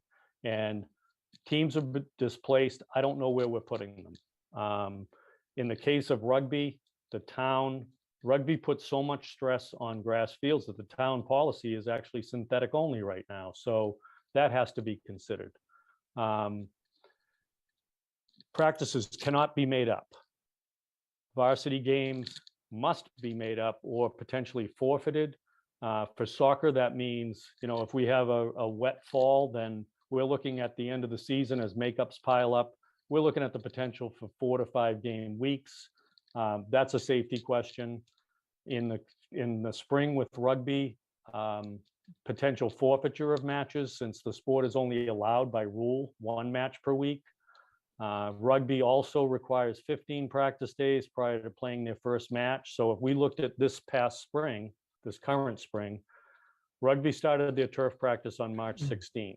The grass fields opened actually early this year on March 31st. And without synthetic, that would have put rugby 15 days behind schedule, unable to play their first match on April 8th. Yeah, Mr. Rittenberg. Yes. I'm sorry to interrupt. Am I running over? Well, yes, but I think we get the gist of your views in this issue, and I wonder if you can either wrap up quickly. I can wrap it up. Yeah. I don't want to leave out the fact that we've spent 2 decades nearly trying to establish a fully fledged girls rugby team. We finally succeeded this year. 22 girls playing rugby. That seems like, in my assessment, a yes vote kind of sets the sport of rugby on a course of extinction. And, and I think overall kind of sets us back 2 decades.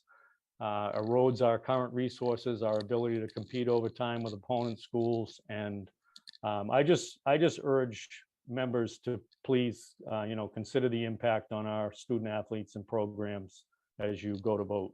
And thank you for the time. Thank you, sir. Appreciate it. Question from Ms. Hamilton. We'll get to your objections to reserve fund reduction when we get to that part of the budget. In fact, Mr. Wyszynski has withdrawn his motion to reduce the reserve fund to balance the budget. So we have 2 motions before us that we'll get to after we slog our way through the rest of this item. And I have 3 motions for the question. And I think I can't imagine that we'll be further enlightened by further discussion or questions. So I'm going to take Ms. Bowman's motion for the question, which is seconded by Mr. Tuckman. And I will advise you that I have Ms. Cunningham to speak in favor of Mr. Shea's motion. I have Ms. Khan, Mr. Hebert, Mr. Sandman, and it's a little difficult to tell from my screen here who else might be opposed, but I certainly have questions from Carla Benka, Mr.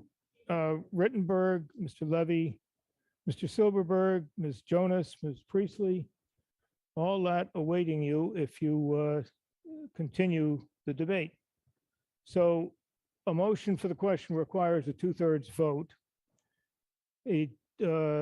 This is item 62 amendment. Okay, not quite. A yes vote will terminate debate. We will go directly to a vote on Mr. Shea's amendment, which I am going to allow that amendment to be voted on at this time because it was offered as an amendment to a budget item, and we are dealing with a budget. And I don't see any way to extricate it and bring it up later when we debate the issues involved in Articles 23 and 24. So we're going to have a vote on it sooner or later. On the motion for the question, a yes vote will terminate debate and we'll go directly to a vote. A no vote, if that prevails, we'll continue to hear from people. So we're ready for the motion. Yes.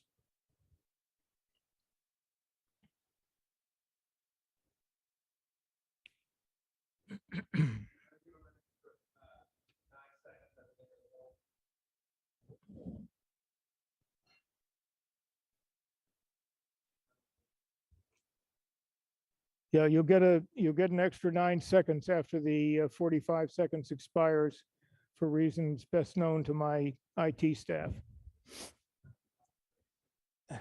Oh, the time started at 36 is why.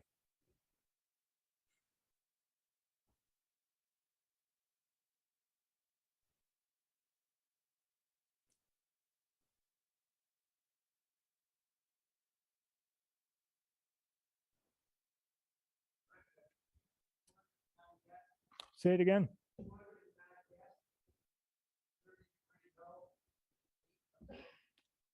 The motion for the question passes by a vote of 209 in favor, 33 opposed, and 8 abstentions.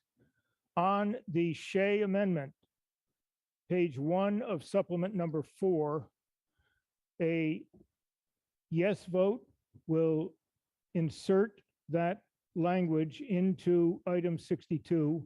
A no vote will retain item 62 as it's set forth in the earlier within the budget. No, this is a motion on the amendment of item 62.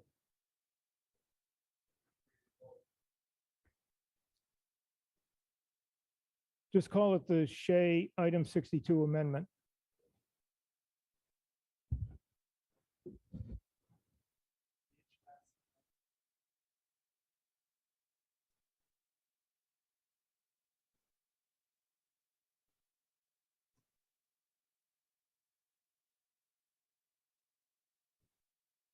And let us know when you're ready.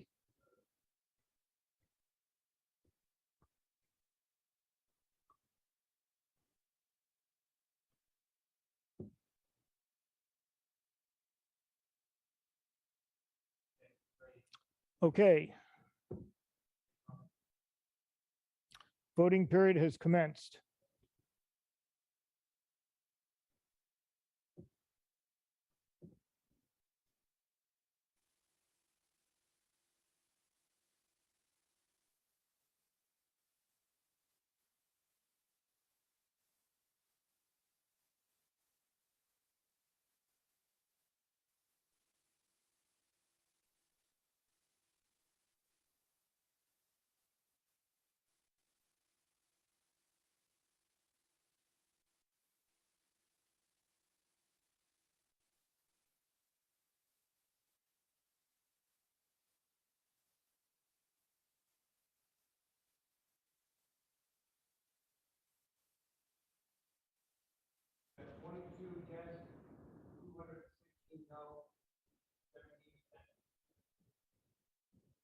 Mr. Shea's motion fails by a vote of 22 in favor, 216 opposed, and 17 abstentions. We now proceed to item 63. Back to page 8-49. Oh, I'm sorry. We have to vote on item 62, which is a bonding vote without the amendment. The bonding vote is to raise $3,210,000 for the renovation of Skyline Park. This is item 62. We're not on the amendment now.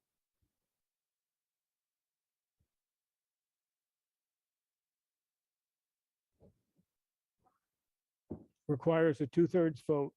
A yes vote is in favor of this appropriation. A no vote is opposed to it.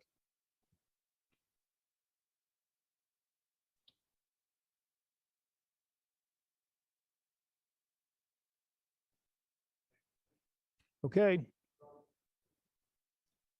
Voting period has started.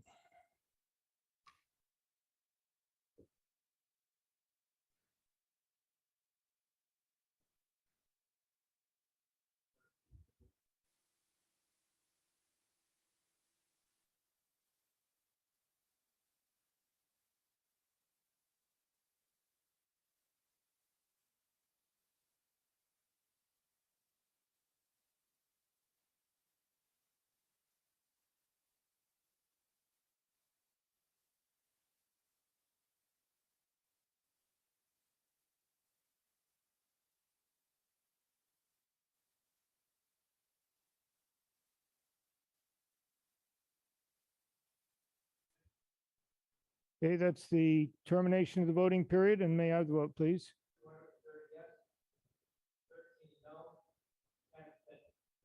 Motion carries by a 2/3 vote, 230 in favor, 13 opposed, and 10 abstentions.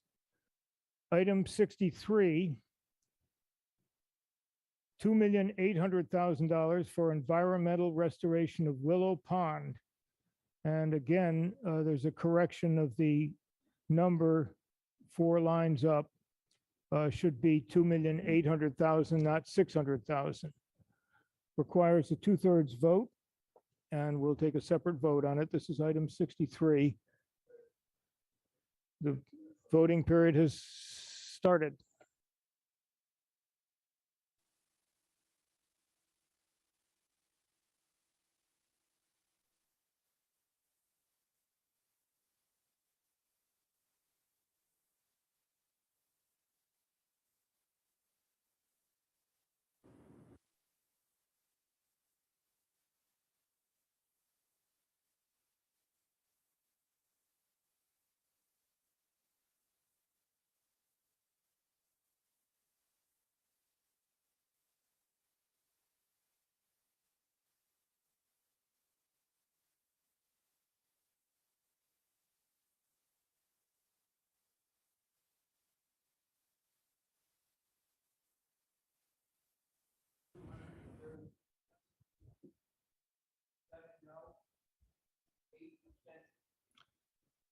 Item 64, $650,000 for building roof repairs to town and school facilities. Again, a bonding vote. Again, change the second number in that motion from 750,000 to 650,000. And we're ready for a vote.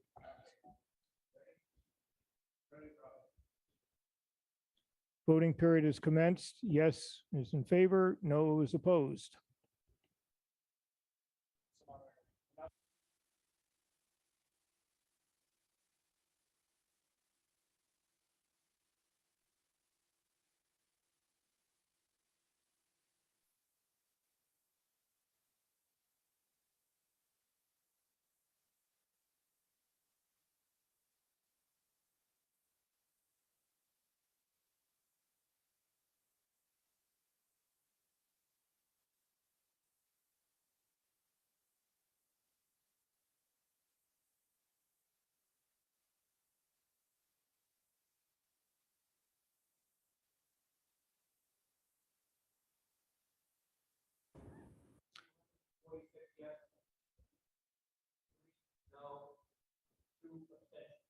Okay, the vote that I failed to announce on item 63 was 236 in favor, 7 opposed, and 8 abstentions.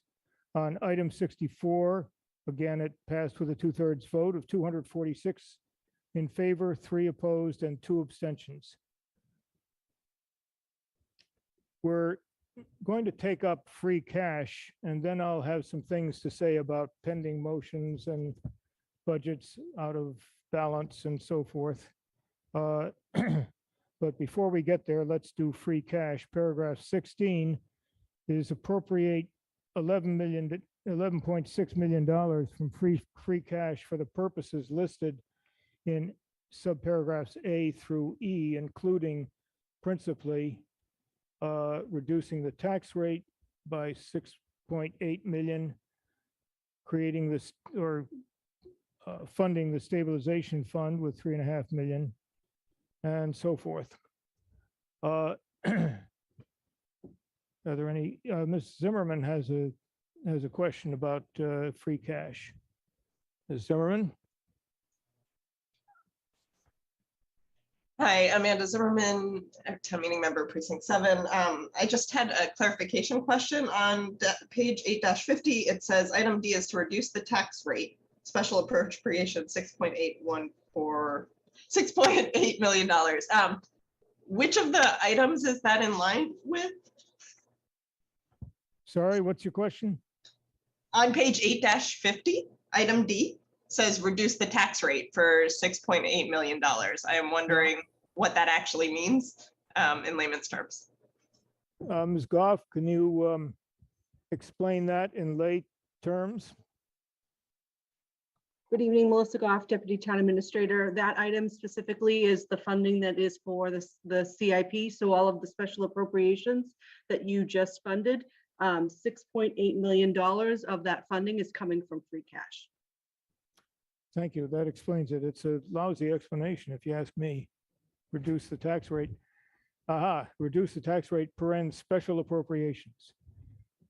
Okay, before we proceed with table number 1, let me address the whole issue of having the budget out of balance. I have at this point, one motion that's been moved and seconded, and that's to reduce the stabilization fund by $147,000. There is a second motion.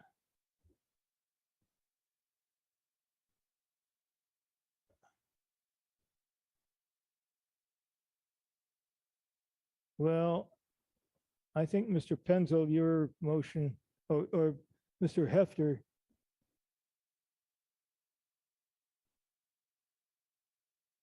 your motion didn't see the light of day because I didn't realize it was related to item 63.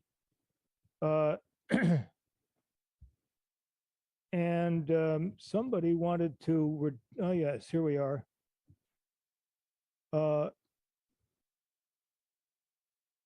Ms. Seufer wants to reduce items 52 and 53, which we've already approved. Oh, I'm sorry, they're items 52 and 53 and in the budget table.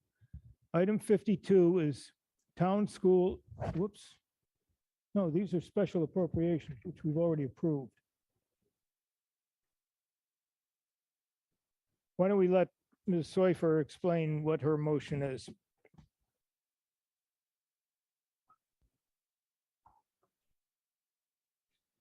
SOIFFER.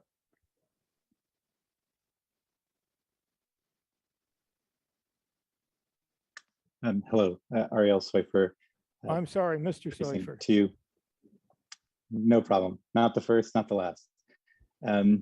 I looked, we were told that we needed to reduce the amount of funding by about $147,000 in consequence of the appropriation that we're proposing for improving the sidewalks. Seems like that's a good idea. We voted on that, on improving the sidewalks. I think that makes sense. But in order to do that, we need to find the money from somewhere. Items 52 and 53 were voted on first. But if we can reduce, it seems to me like we should be able to go backwards, change our minds and say, well, wait a minute, we're also appropriating $147,000 that we hadn't planned for initially. So let's talk about, can we get that money by reducing items 52 and 53 of these special appropriations by that $147,000. These are two small dollar amounts. Each of them is $100,000 that frankly probably aren't big enough to make a difference for their intended purposes. So that's why I'm suggesting that we cut those two items by that $147,000 that we otherwise appropriated. Well, what sounds like a simple problem ripples through the entire budget. So your proposal is to reduce items 52 and 53, which total $200,000 by $147,000, and apply that to balance the budget. Is that, and which of these amounts do you want to reduce by how much?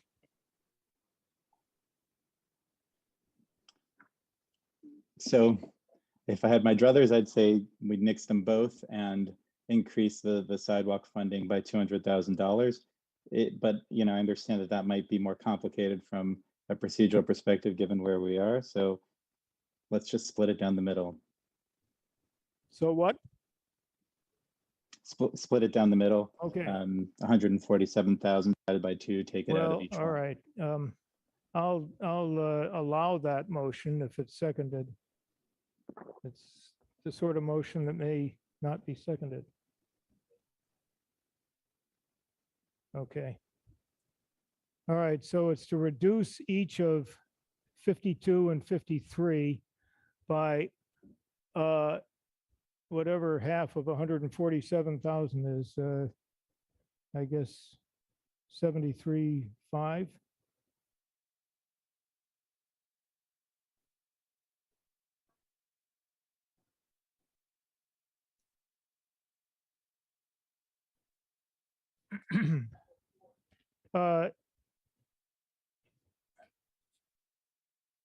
Okay, let me see.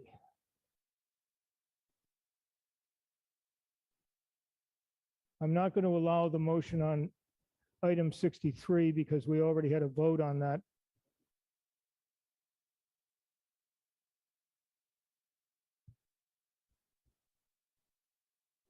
And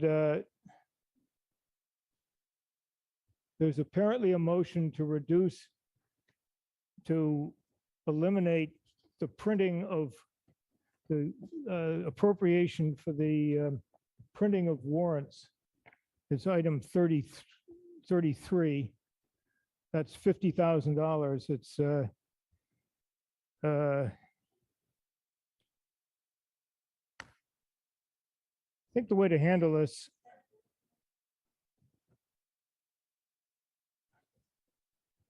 all right, I'll take that motion and at least it'll be on the table. It's moved by Mr. Wang. Is to reduce item 33, printing of warrants and reports, from 50,000 to 0, which will leave us with no means of printing, or at least not an appropriation.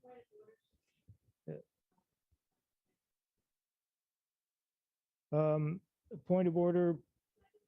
Okay, Mr. Sandman.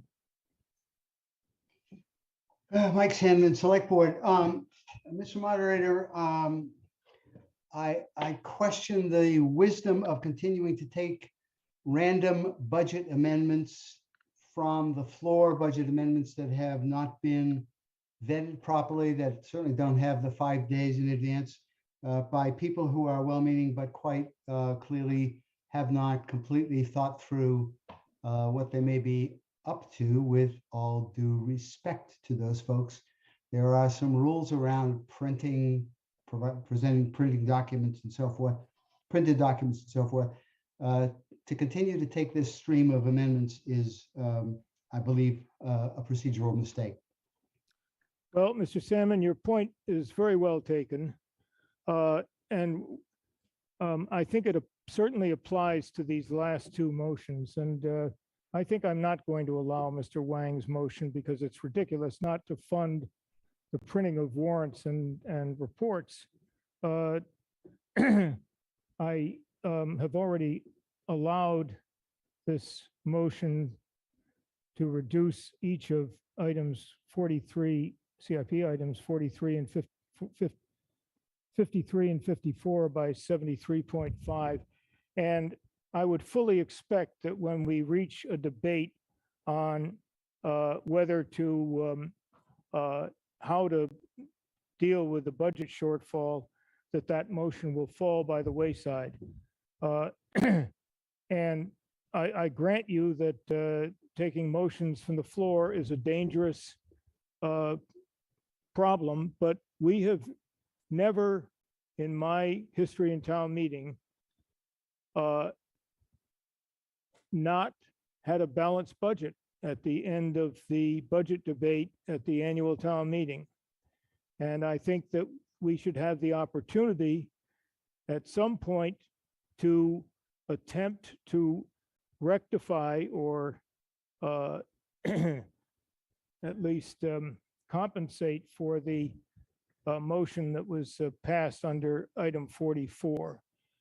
That opportunity will arise when we reach the stabilization fund on at line 26 of the non-departmental expenditures. And I think that would be since the motion that certainly makes the most sense to me and is a relatively simple and acceptable in my view, motion to reduce the stabilization fund of $3,500,000 by that small amount can be debated at that time. And at that time, I would plan, although I am unlikely to be moderating that the debate at that point for reasons that we'll get to very shortly, that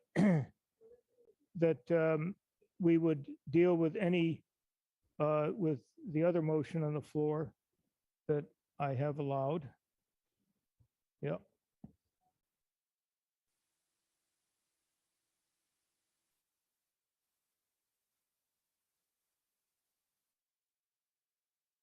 On what?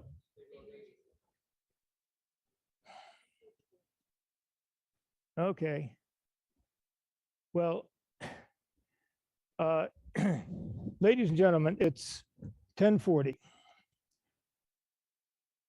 I really think it's a terrible idea to stop in the middle of the budget and continue tomorrow night.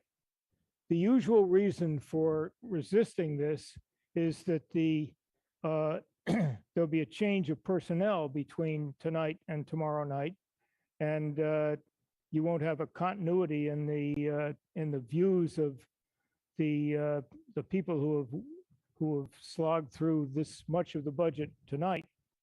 But almost 90% of town meeting members are present on this, participating in tonight's festivities, and I don't think that's a major factor or should be.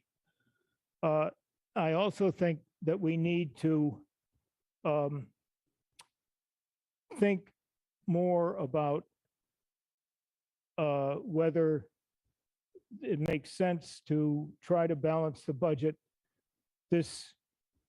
at this town meeting, or whether to kick it over to the fall. And there are apparently perfectly valid reasons to oppose any reduction in the stabilization fund that I don't want to get into a debate about right now. But that motion will be before you at some point, and it can be commented on by those who believe that this is the wrong approach. So against all of that background, it's now 10:42, and I will allow reluctantly a motion to adjourn this session of town meeting to tomorrow evening at 7 p.m. Will someone make that motion? Michael Burstein moves to adjourn to 7 o'clock tomorrow evening. Is there a second?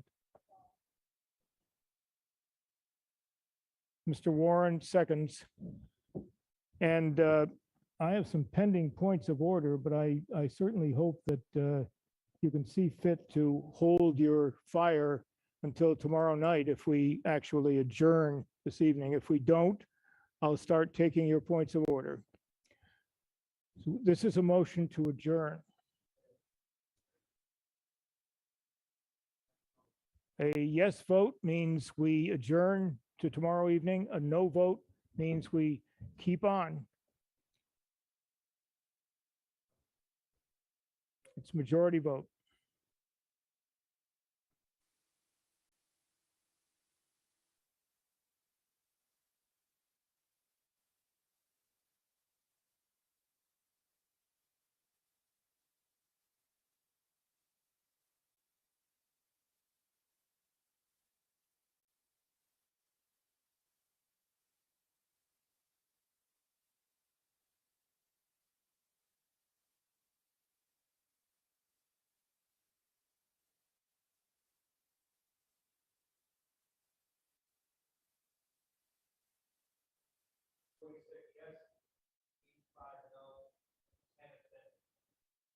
The motion to adjourn to 7 p.m. tomorrow evening passes by a vote of 146 in favor, 85 opposed, and 10 abstentions. Town meeting is adjourned till tomorrow night.